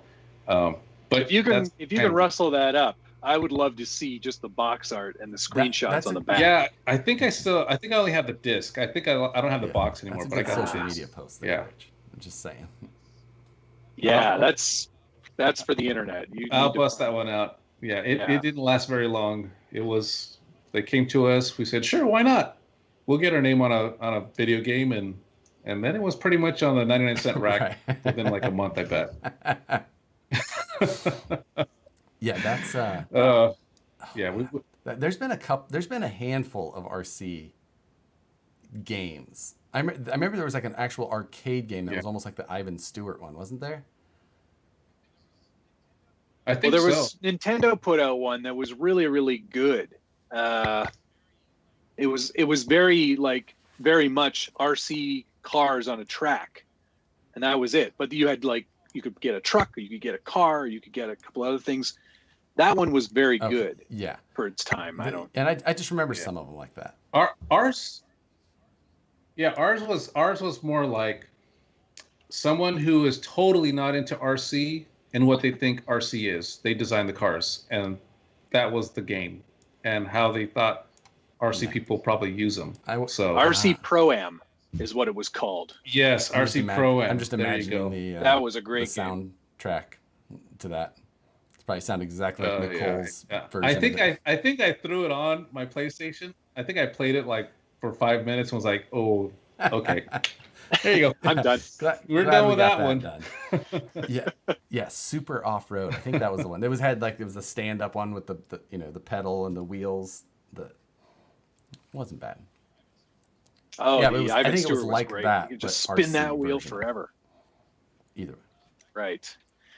Back to the movie, real quick. Back to the movie. As well said, I listened to the interview with the director of Flying Cars on RC Hangout. Good to know I don't need to make the purchase. That's a scathing review right there. I think RC Pro-Am might be a different game, because RC Pro-Am, if they're talking about you can upgrade the cars, I think it may have been different. Oh, that was more advanced than you remember? Man, dude, it's 20-something years. I don't even remember, man. I'm going to have to Google this. Team Lozi RC video game. Lozi RC Racer. That's what it was called. Okay, Lozi RC Racer, yeah. So we had that, and then, I was there for the era of the yo-yos, which was a big deal as well. So we did. You didn't know we made yo-yos? I was unaware to this. Dude, they were called the Bomb yo-yos, and they were revolutionary at the time. So yo-yos had taken off, and quite frankly, actually business was pretty slow at the time. And Jack Johnson kind of got into this yo-yo hobby. He'd gone to some shop, and they were selling $100 billet aluminum yo-yos with ball bearings in them. So he brought it back to us and was like, guys, we could make this with our injection molding knowledge and Gil Losi Jr.'s crazy technical head. We ended up designing a butterfly-style yo-yo that had weight rings that you could put into the butterfly edges of it, so you can add more weight or less. It had an ABEC 3 ball bearing, so it was or ABEC 5 or 3 or whatever it was, ball bearing. It had a lock nut, so it was easier to make adjustments on how tight you wanted to have the yo-yo string go around the grab the yo-yo. And then he added these grooves in there so that it can adjust how tight and how much grip you got. So it's fully adjustable. And then we were selling them for I think it was $20 or $29.99. We sold so many yo-yos. It was crazy. So we did the Bomb was one of the first ones, which was a standard normal style yo-yo. Then we did the Butterfly, and then we did another one, which was like a hybrid, where it was a little narrower than a normal butterfly, but it had the butterfly feature to it. And yeah, it was a big deal. I mean, it was like the yo-yo to compete with. And we actually paid a professional guy. We had a pro that we paid a salary to compete with Losi yo-yos. I would have never thought, especially a Losi brand. Like, I could see Horizon as a company. And I think we should just leave, side note, I think we should just leave Matt's frozen face up here. He just messaged me that the power just went out from a major storm. This. Oh, no. Why does it happen every time we're on and I get stuck with you? Oh, man. I know, right? Poor Matt. Matt says, I was wondering why the screen went to just you're you. Cursed.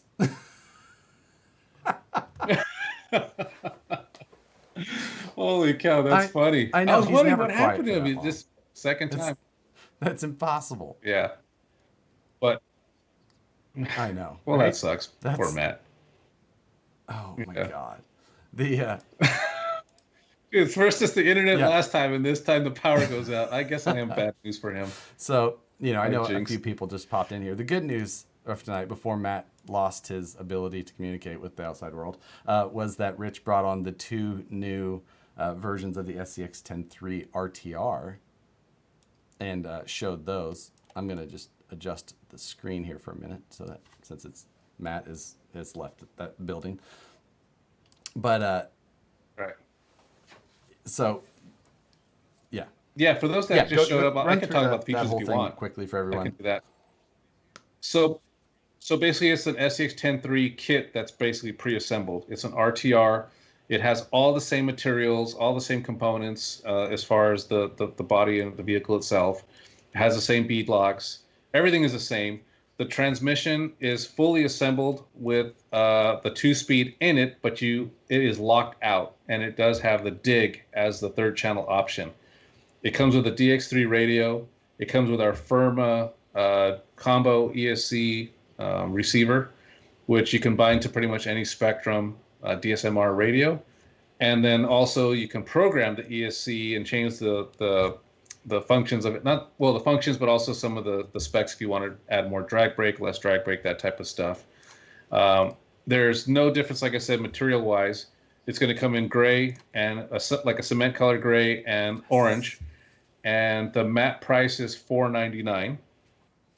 And it will be announced tomorrow. and we will be shipping them likely at the end of June, about 2 weeks from now. Yes, and so I think like that you're covers saying, everything, right? In stock in California, on its way to Champaign. At the same time, what about Yeah. pre-orders? Is Tower going to start taking pre-orders? Horizon Directs are going to start taking pre-orders? Yeah, everybody will be able to take pre-orders starting tomorrow. You can't do it tonight because it isn't live on in our system. I don't know how it does it, but eventually it goes up live. But it brings up a good point. If you happen to work at a hobby shop or your dealer, you may want to get your orders in pretty quickly. The way the market has been with RC, it's pretty crazy.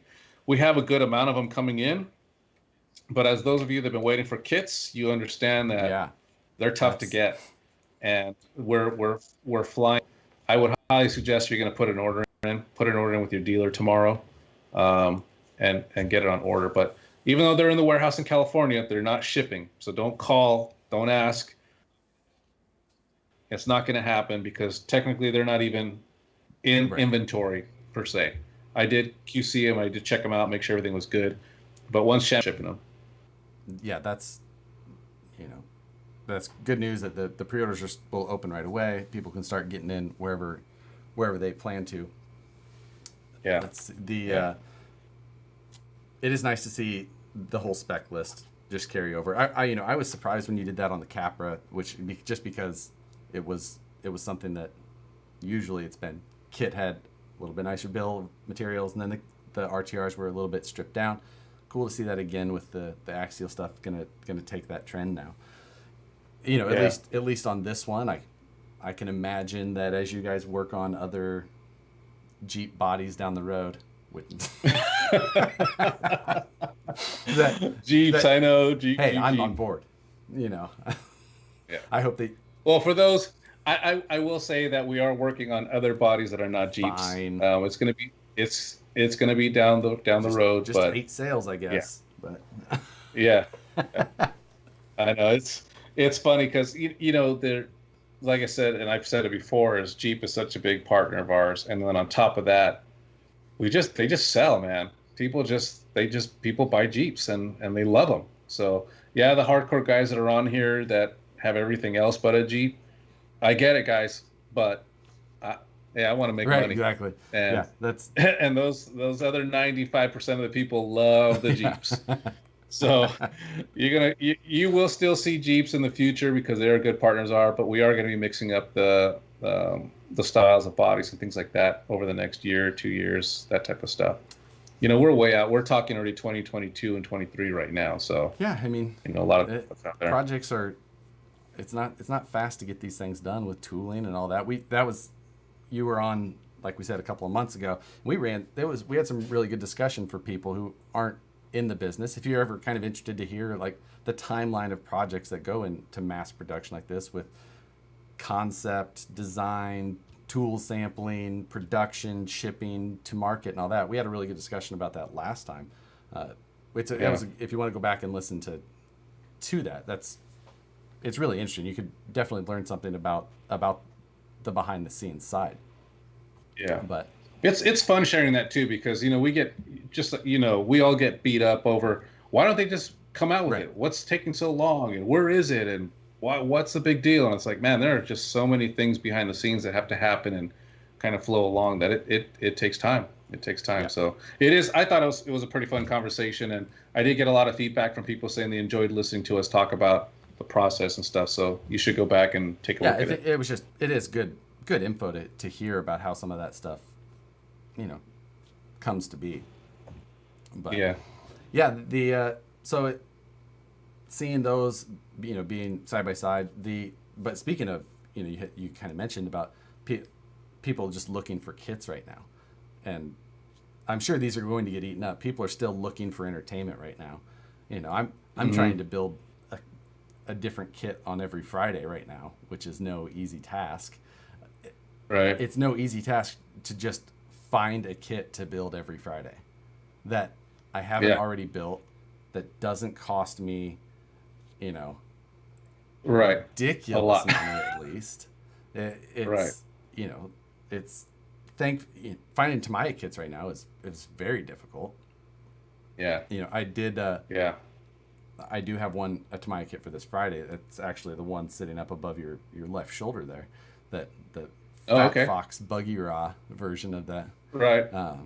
So that found one of those. But yeah, it's not easy to find stuff right now. So I imagine that these are going to get soaked up faster than even a normal axial first release of a vehicle. Yeah. Yeah. I'm pretty sure these things are going to move pretty good. But I will tell you what, though. Watching you guys has actually inspired me to start working on stuff here and there. So I did that truck over my shoulder there. I am working on. I ordered up one of those Exotech drag kits. Oh, did you? I'm gonna build. Yeah, so I'm gonna try and build one of those. They do look. That did look fun because that was built for the Low C22, right? Right. So that's why I can finally do it because we've got a 22 chassis that we can do it on. Sorry if you can hear my dogs out there barking. So I'm gonna build that. I just sent an email to Paul to get a Nova body. I want to do Nova, and you know what kind of scheme it's gonna have, baby. You might as well just drop ship it now, flames. Right? So we're doing that one, and then actually, where did I put it at? Oh, here it is. I've had this thing for like 3 years. I'm gonna build this thing. What are those called? Something. Orlando. Orlando 4x4s. Yes. And the only reason I'm doing this is I finally got my old man reading glasses, so I can finally see the little parts and do it. I've always been curious to kind of build this thing, and I grabbed it. So I am a hobbyist. I do like everything RC and have been doing it forever. It's just sometimes I just don't find the time, or I get a little burned out and I don't want to do it. So I've been inspired by all the builds you guys have been doing. It's like, all right, I want to do something. Yeah, I almost have picked one of those up because right now you can get those. They're in stock. And it's only like $65 for that kit retail. Right, just the kit itself, but you got to get the radio and all the other parts. All the other stuff to complete it. And the only reason that I haven't is just because like I can only on Friday night I'm usually like back and forth arguing. Right. My wife and I are in our normal back and forth, but I can just imagine that whole time me trying to argue while looking at the parts, and then I'll tell you what though, you should get one just to see how crazy these teeny tiny parts are. Yeah, the ball stud has the hex feature built into the ball stud. Even that small of a ball stud. It's like a .05 tiny little hex inside the ball stud. Man. Dude, I could not believe it. When I saw it, I was like, holy cow, how does someone machine this part that small? Yeah. It's actually pretty impressive. That is the side of it. I'm not trying to... for you and I might look at, like, trying to come up with a design for something. You're looking at something like, okay, if we have to machine, especially like a part that's specific, special machined for a product, you're like, okay, it's like, wow, that little thing with trying to, broach a hex like that or whatever. Dude, it seriously will blow your mind. I'm not trying to promote them. I have nothing to do with them. I bought it when I was in Hong Kong and had it delivered to me at that point and brought it home and just never built it. But I was so curious about the size of it just to take a look. And then I opened it up. I was like, oh my God, this is crazy. How does anybody machine these parts this small and let alone make money off this thing? It's pretty crazy. They're like a cell phone size, aren't they? Yeah. Actually, that's... Let me open up the box here. So, where's my cell phone? So here's my cell phone. Oh, yeah. So it's tiny. It's actually really small. It's actually smaller than our SCX24 because there's micros. An SCX24. And yeah, I have an iPhone Plus. Yeah. Is that the Plus? Yeah, I have the regular one, so. What's up? But yeah, but like I said, I am a hobbyist, so I did start it. There's the I don't know if you can see. This is the front axle, and there's oh my God. You literally can screw in those pivot balls. It's tiny. I mean, look at the little rod ends for the pivot ball. I mean, painful. If I can't assemble rod ends with my power drill, like. All right. I've got to that point where I have special tools just to jam rod ends on. It's like, oh no. Yeah, it's pretty cool. It's like I said, I kind of started it, but I've never finished it. And I figure, well, instead of just watching TV all the time, maybe I'll build something and go from there. I've got SCX 24s that with the model car bodies that I haven't gotten to yet, and it's at least I'm starting to dabble a little more in some different stuff after hours. Yeah, that's I guess I obviously do a lot of it, and I enjoy building the kits, especially. It's fun to put something else. And every time I do a kit that I haven't done before, you kind of find something that you appreciate of a design type. Yeah. There's always just something there that's it's good. It's good to do, especially for us when we're trying to make sure that things are always moving. Yeah. And it's inspirational as well. What is that, right? Oh, okay, that is your thing back there. I'm looking at the little screen on top, and I'm like in the Skype thing, and I'm thinking, what is that orange thing right there? Oh, that's a dumpster. So, but yeah, no, it's one of those things that you do get inspiration from other kits and vehicles, so it is good to be building stuff. I do try to get my hands on a lot of different vehicles and eventually build them and take a look at them, because there are some things that people have done that you hadn't thought about, and then you can come up with what you feel is a better way to do it. So it kind of helps to be familiar with what's going on out there. That's for sure. Yeah, that's people have suggested other things that I should build, or it's like I would love to build one of the to me a 14th scale big rigs, but those are it's like $700, or my cost on them isn't that high, but still, it's just like if it's maybe it's $500 cost. It's like weekly. That's tough to do. Yeah. So yeah. No, that's one of my things too. Is we're also lucky that we get from work pretty much free stuff, and it's kind of tough to go drop your money when I'd rather go buy stuff for my little Datsun truck, or go buy stuff for my Tacoma, or whatever it might be. That $400 or $500, I can buy something pretty cool for that thing. So, and yeah, that's with the channel side of it, like just about anything that I make from the channel basically just goes back into it. So it's basically like, oh well, I need to buy. Well, at least you're covering that part of it. Yeah, for me, it's I don't get it covered other than it's something exactly. If it wasn't for that part of it, I would not have the same priority arrangement in life here. I would be I wouldn't be spending it like that. But there's another question. The questions come up, and we've talked about it earlier, but asking about the non-portal axle. Just so if you've come in on this again, we are working on it. I do have some samples that we're kind of testing right now. There's no set date on it because we got to make sure everything is right. So it's still a ways out. It's not going to be next week. You're not going to have a special guest in a month from now with us talking about some cool release. But we are working on it, and we're getting closer. It just takes time. It just takes time with the tooling, the testing, and then you have a lot of parts that you got to get manufactured. It just takes time, and with the kit and the RTR now in play, and this mass run on production, it's slowing things down a little bit. Because that is another thing with everybody trying to play catch up now. A lot of these factories overseas that are making common parts they've got all of a sudden a huge backlog. Yeah, it's nuts. It goes for all of our vendors. All the vendors that we use from all our brands. It's just we're pushing them hard right now to get stuff, because who knew we were going to have this kind of a run, especially during summer. This is the slow time. June should be dead. Yeah, exactly. May starts to slow down. Right. The for a lot of people outside, they might not understand. Like, summer is actually the slow time for RC sales. It's not the slow time for people like us all who enjoy RC, because it's a great time to go play RC. But that means that you're out playing with RC. Maybe you're buying a replacement part or something like that. But build season or things like that, that's not now. So this is normally when things are getting slow, and then they get into the hot summer months and things are dead. But but now with everybody stuck in the indoors, still looking for things to do. A question about the dig. for people who the SX103 RTR that we've talked about here comes with a dig now.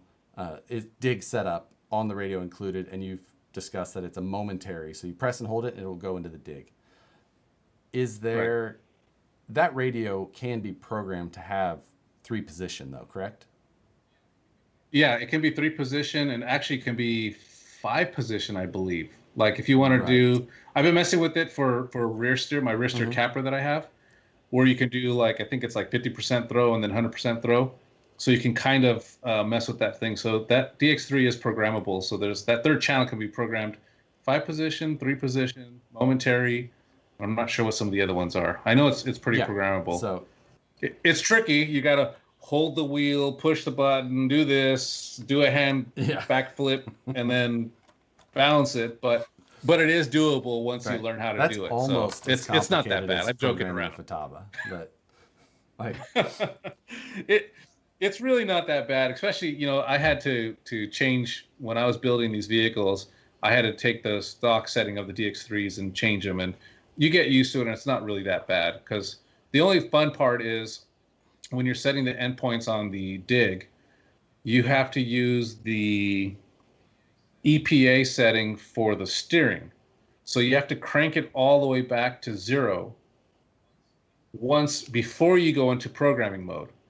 So you do that, then you can go into the programming mode, and then you adjust your endpoints using that EPA adjustment, the adjustment knob. That eventually, when you turn it off, goes back to your endpoints for your steering. So you got to make sure you go, if you were to do it, you got to make sure you go full lock so you have full throw on your steering. It's not that big a deal because you notice it right away. You're like, how come I have no steering? Well, that's because you were playing with your endpoint. But 99.9% of the people are never going to touch it once they have this. But if you ever decided to mess with it, it's not too bad. You can actually follow the directions in the manual, and it's pretty straightforward. Yeah, when I got the savvy version of the Bomber up there somewhere, Randall and I were going over the features of the radio. He was like, yeah, this and that. I was like, I will show the radio and do all that. And I was like, but I'm not going to lie, I'm going to change it out for a Futaba pretty quick. He's like, I know. Yeah, I know how you are with that. With your but yeah, setting stuff, up, so that's all. Get it is interesting to see how programmable those radios are for, just a basic ready-to-run radio, though. So it's crazy when you think about it, the fact that these things are coming as entry-level radios, and like having this smart technology is really cool, because if you're using the smart battery and you have the smart receiver, which is built into this 2-in-1 ESC that we have, you literally can see how much battery charge you have left in your battery. You don't have to worry about the cutoff. You don't have to worry about how much time I have left before I have to stop or whatever. There's those, 4 or 5 lights on the top? Yeah, down the side of it. I forget. Yeah, across the top is actually 4 lights. I don't have the batteries in it, so you can't see it. But there's four green LEDs, and as your battery starts to run out, each light starts to go off until it finally goes dead. If you swap that radio out and bind in one of the spectrums with the telemetry, you can get more information out of the ESC as well, right? Yeah. Yeah, I think on this ESC it doesn't necessarily have all the features you get on some of the higher end Spectrum ESCs. The brushless stuff, just because it's. Yeah, but it generally does have more information. So it's actually a pretty cool setup, and it actually runs pretty good. I know it's only a 40 amp, but I haven't had any issues with it at all. I know that sometimes people want 60 amp or more, but for I have yet to find any issues with it at all. Running a 35 turn, I've upgraded the servo a little bit, and then I've run 3S majority of the time without any issue. So it's actually a really, really good ESC art receiver combo that I think we priced it way too cheap. I think it's like $50. I think it was less than that. It's like, is it? Or maybe it's $45. It was pretty cheap like that. I know when it came out, I was really surprised that it was a Spectrum, whatever version of ES or receiver that was, the bind, whatever that can bind to. Yeah, DSMR, the DSMR. that's what it was. Right. And an ESC for the price of what you guys have some of those receivers for. Like, right. I was pretty surprised too, but I don't know, that's what the Spectrum guys wanted to do, so they go with it. So if you got one, be lucky that it wasn't me that priced it. Exactly. I would have priced it way higher. It's a pretty good setup. It's pretty cool. Yeah, the amount of questions that you guys are always going to get about, you're going to have a honcho version of the SCX-10 III, which hopefully one day we see something along those lines.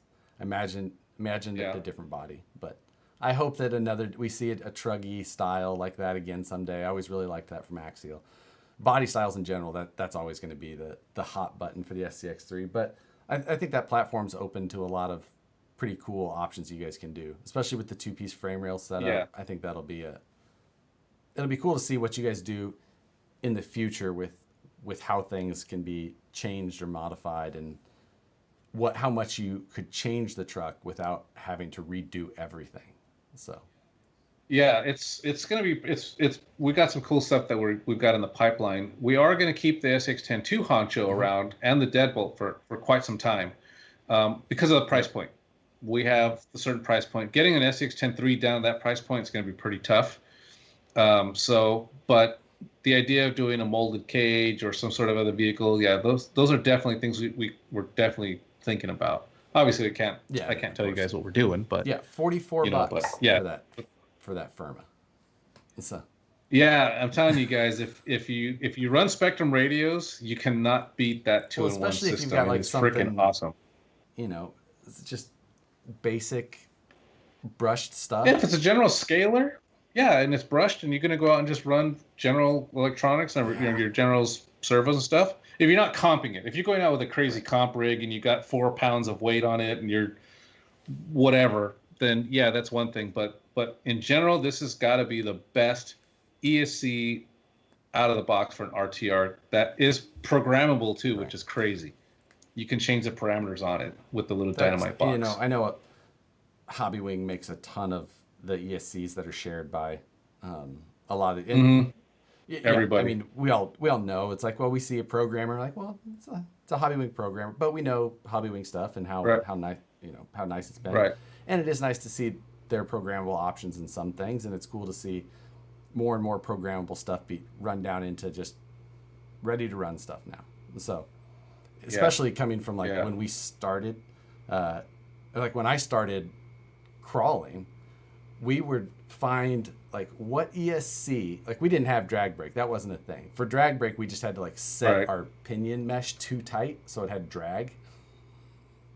That was our drag brake. And then we would run, we would have to find there was no instant reverse because nobody needed that.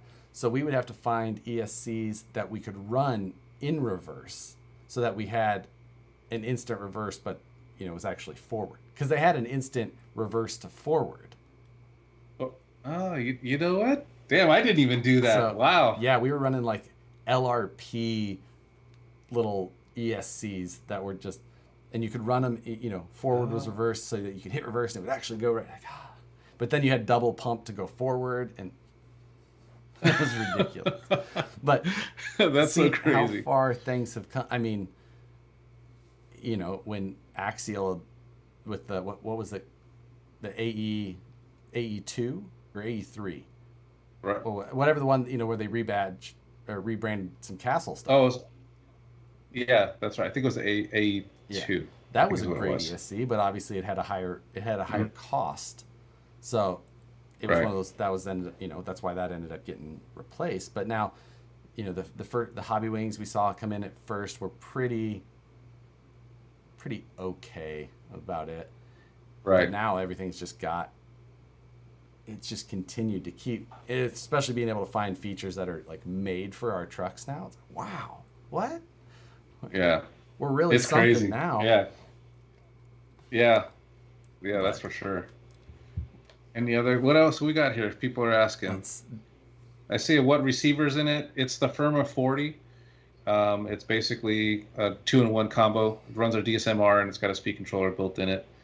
Yes, they are eventually going to be putting these types of radios in the ARMA stuff. I saw someone ask that about ARMAs. What was the response? Someone was asking if they're going to be putting a better radio in the ARMA stuff. That's another transition as well. Yeah. It's kind of like the Axial stuff too. So eventually you'll start seeing DX3s and other types of radios in the ARMA stuff. Yep. It's just going to happen. I mean, as we're improving these things, and ARMA again is kind of like how Axial was. everybody was doing their own thing. They come into the Horizon family, and we're obviously going to be sharing components and things like that. So that's going to happen. It's just a matter of time. Yeah. Someone bringing up ECX barrages. I actually had dug out my my little ECX barrage as well. My pile of. You want to know what? I'll share something here that's a little bit some news for you. We had Axial had the SEX24 done before Horizon had taken over, but they'd done a honcho. The problem was the ECX Barrage came out, and it was so much better looking than the honcho that Axial pulled back and said, we can't launch this honcho. And if you guys ever saw the body in the sample, maybe one day Randall will share it, they were right. It was pretty bad. It did not look good at all. So that actually was put on hold, and that's when we did the deadbolt, and then we did the JLU, and then we did the C10. Yeah, so I was able to get a hold of the C10, it was. And this thing's cool. I found out that the C10 came with BFG crawlers on it, and I was like, oh, okay, I gotta get into this again. And so, give it a shot again. It's pretty cool. I like it. I just don't have time to mess with them. Randall pretty much ran all those projects. He ran all the SCX24s. I can bug Randall every once in a while when I need something. But yeah, these are cool, and it's this is another one I know that this has been a tough one for you guys to keep in stock right now. I would imagine price point and all the same supply issues that are the same theme throughout the industry have been the problem. It's been insane. Hopefully you guys are seeing success with these, and people are gonna continue seeing a good future for them. Yeah, you definitely will. We got some pretty cool stuff in the pipeline for those as well. But it's kind of the same thing too. We had a way bigger run on them than we ever expected, and that was even prior to the COVID situation. We had a huge run on them. We're like, holy cow. Because it's actually, I did the micro trail tracker and the micro crawler for Losi, and that was worm gear driven as well. This platform is so much better than those from back in that day. It's not even funny, because you can actually, technically on a worm gear, you shouldn't be able to rotate the axle, but these things are so smooth and cut precisely, I guess, you can actually rotate them on through the wheel sometimes, which surprised me. So it's super smooth.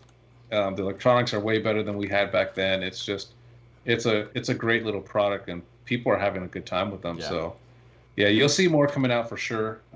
Again, it just takes time. We have the product lineup that you got to do over a certain amount of time. Right. So, we're working on 2021 right now, getting into 2022 projects. So, it's funny because we've talked about the background about doing this stuff in tooling.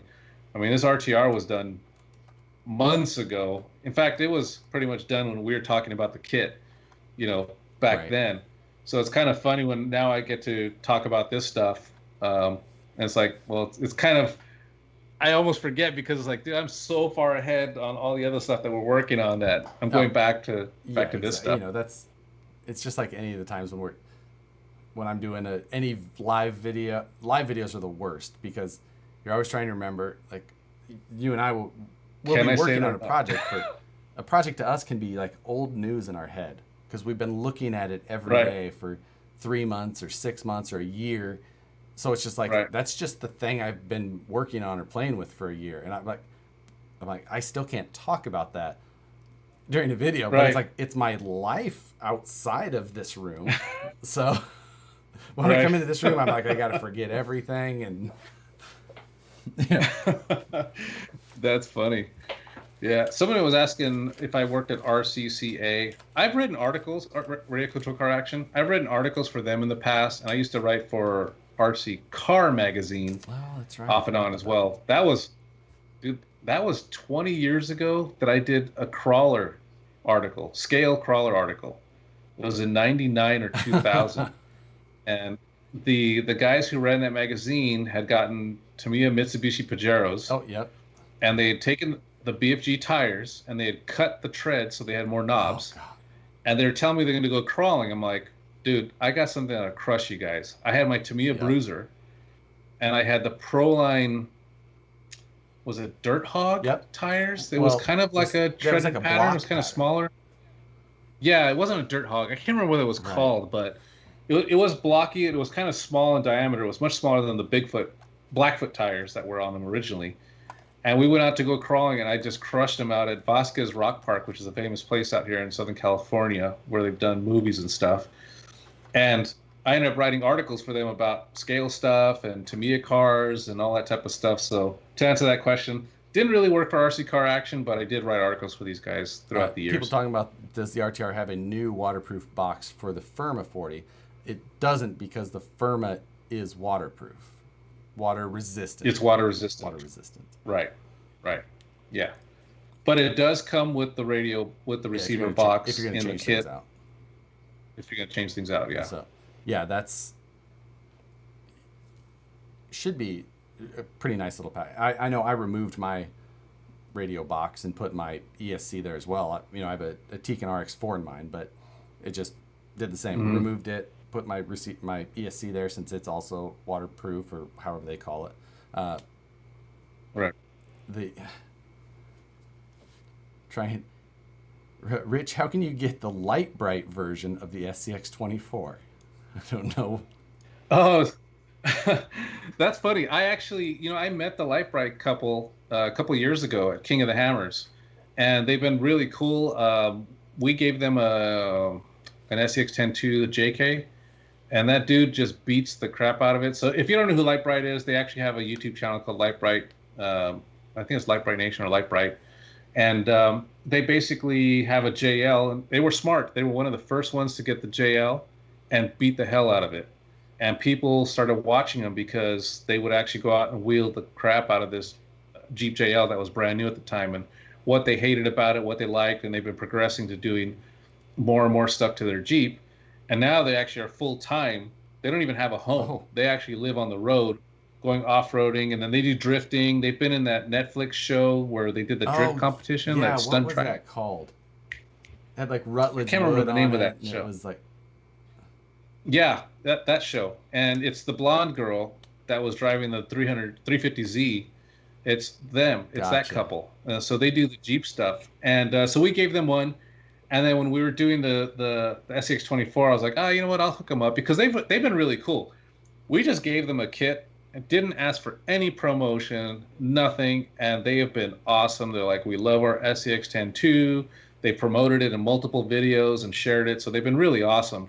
So I did a SCX-24 for them and had the guys, I got the wrap from them, and then I was able to recreate it for them and send them one. Nice. So my next project is to give them a SCX-10-3. Problem is I got to wait till I can get more of them in my hands and I can get one painted up. Yeah, that's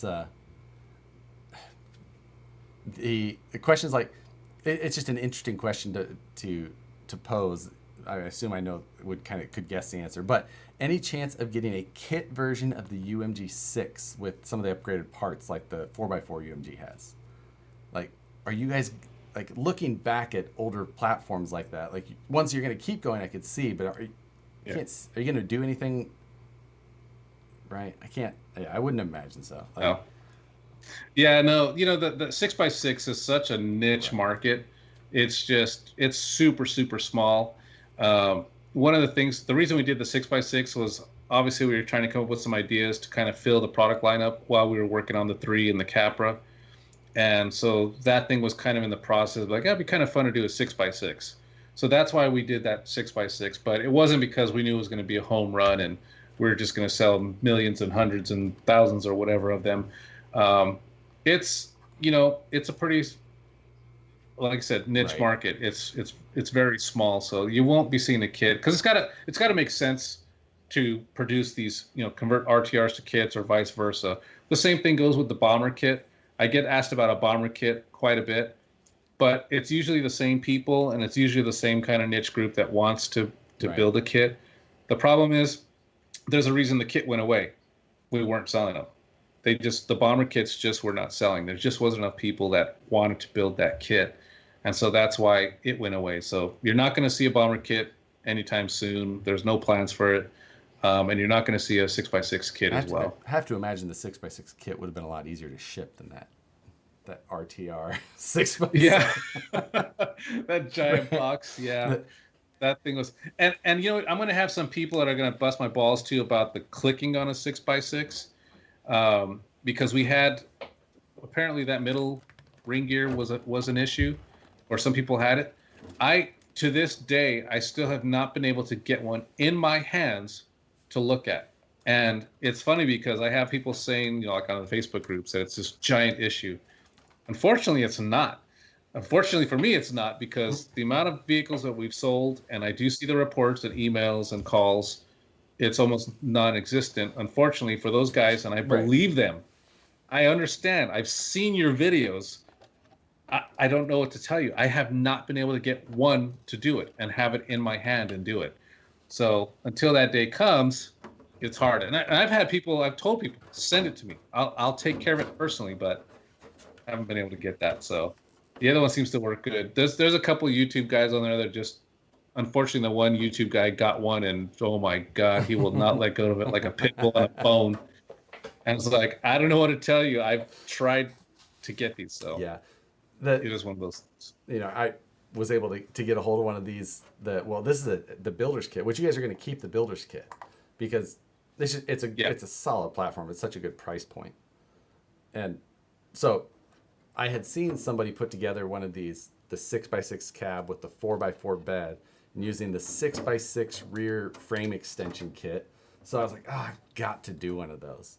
And been putting that together. It's like a 15-inch wheelbase. It's so much fun I'm looking forward to finishing this thing. But yeah, dude, it looks cool. It reminds me of my Tacoma, because I got the long bed. So I have the giant long wheelbase truck, but it's going to be cool. And then I hooked you up. We got you that interior piece. That's so the next thing.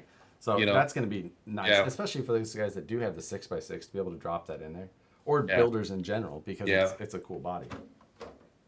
Yeah, that interior kit should be getting really close to being in stock. I don't remember the part number off the top of my head.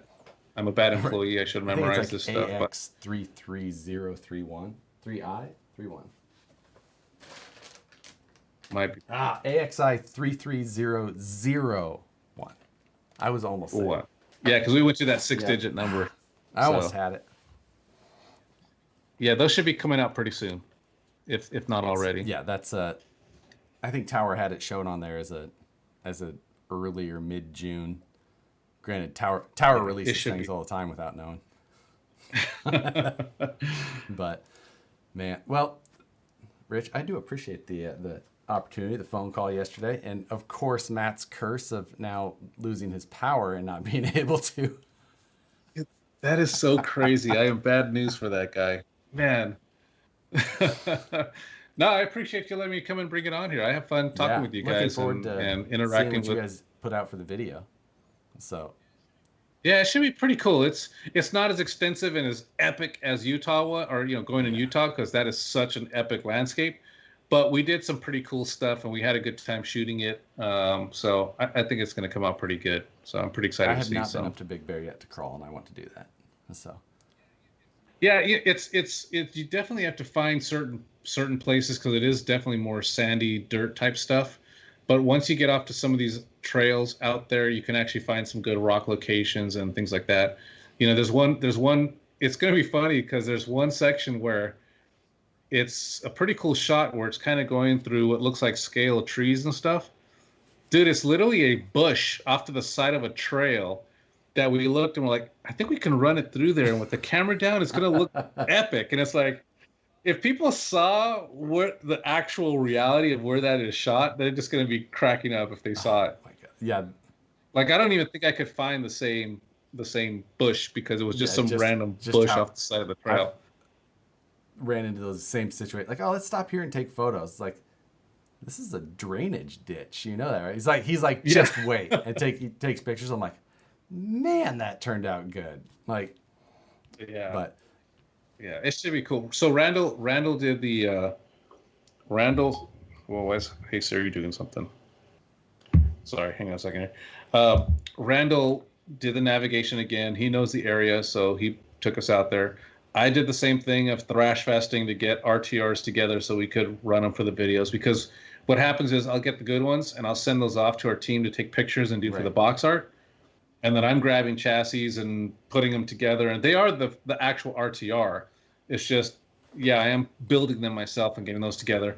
And then Brian Nunez, he actually did all the shooting of the video and the editing. Nice. So it should be pretty cool. He's pretty good at what he does, and we had a good time doing it, so can't complain. Great. Yeah, that's I'll be happy to see that in the morning. That'll be cool. The this question's popped up in here a couple of times.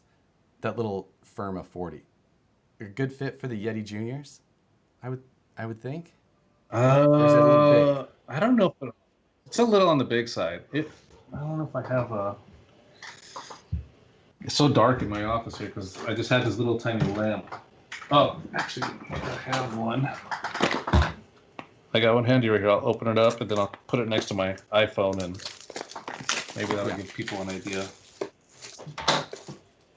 I just have ESCs and stuff sitting around here all the time because I keep a pretty good stash here. I'm not gonna lie. I've got a pretty good drawer full of electronics to choose from. So I will put this on top. Oh, Matt is saying it's very dark. Yeah, I know. I'm screwed here with this light. It's had this little tiny lamp.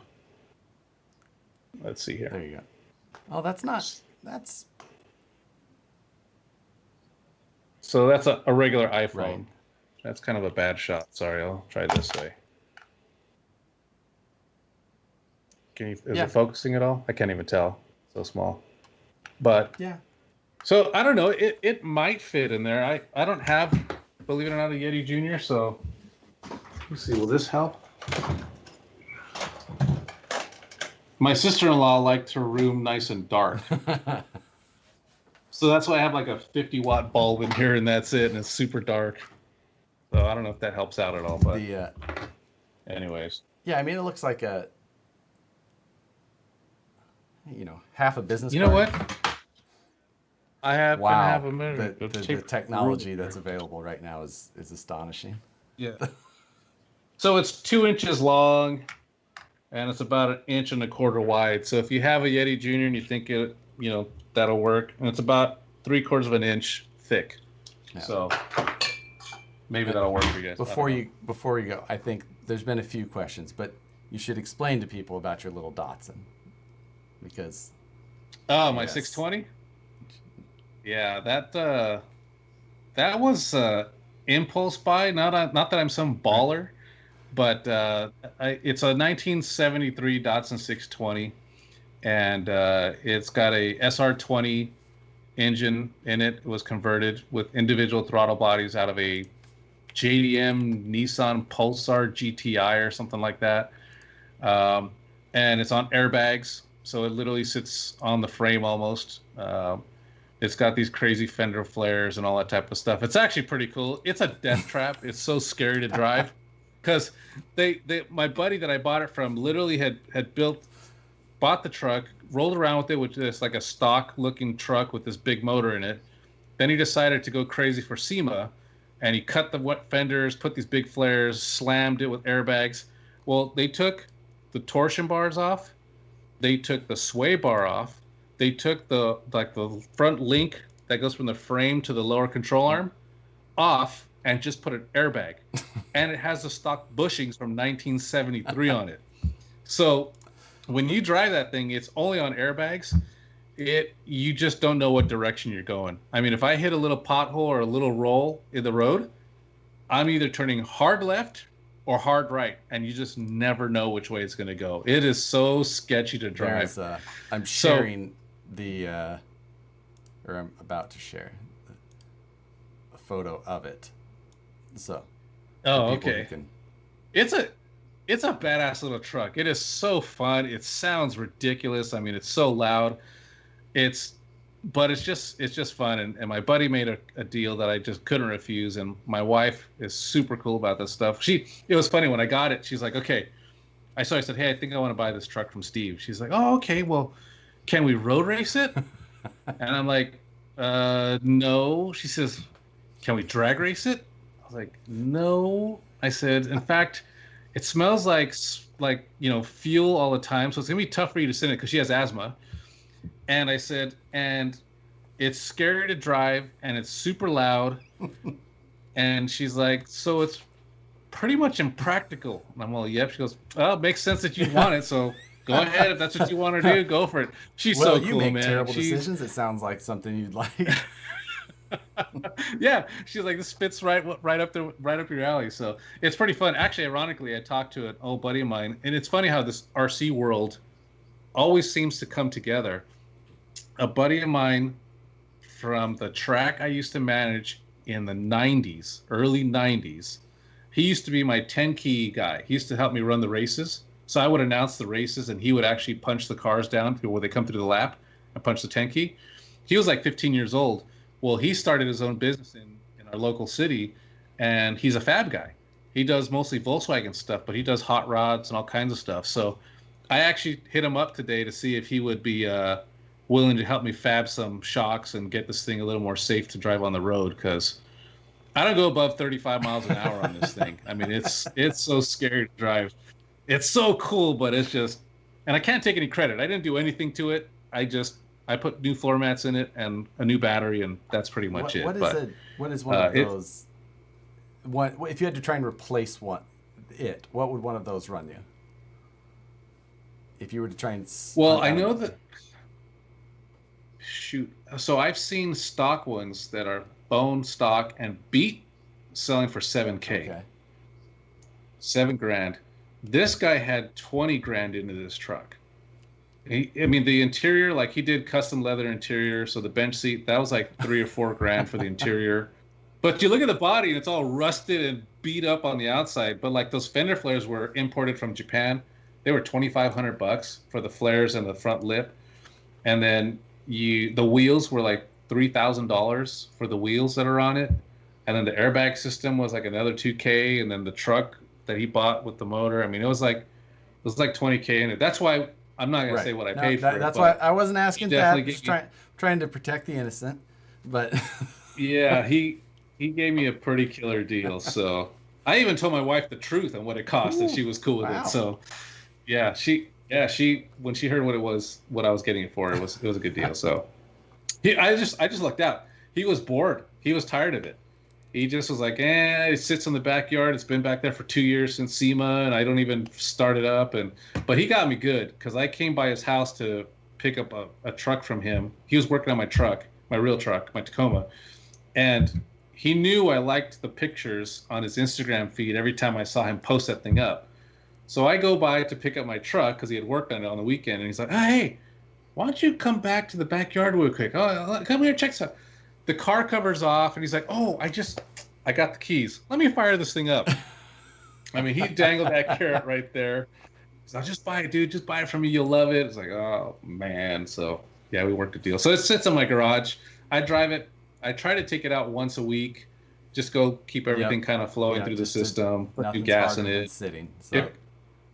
It gets like, I think, 8 miles a gallon probably, because it's got racing cams in it, and it's individual throttle bodies, and it's got an AEM computer system in it to run it. So it's pretty high tech in this junky body, but I love it. It's cool. It's cool to open the garage and see my little Datsun 620 just slammed on the ground in my garage next to my Tacoma. So I'm pretty spoiled right now.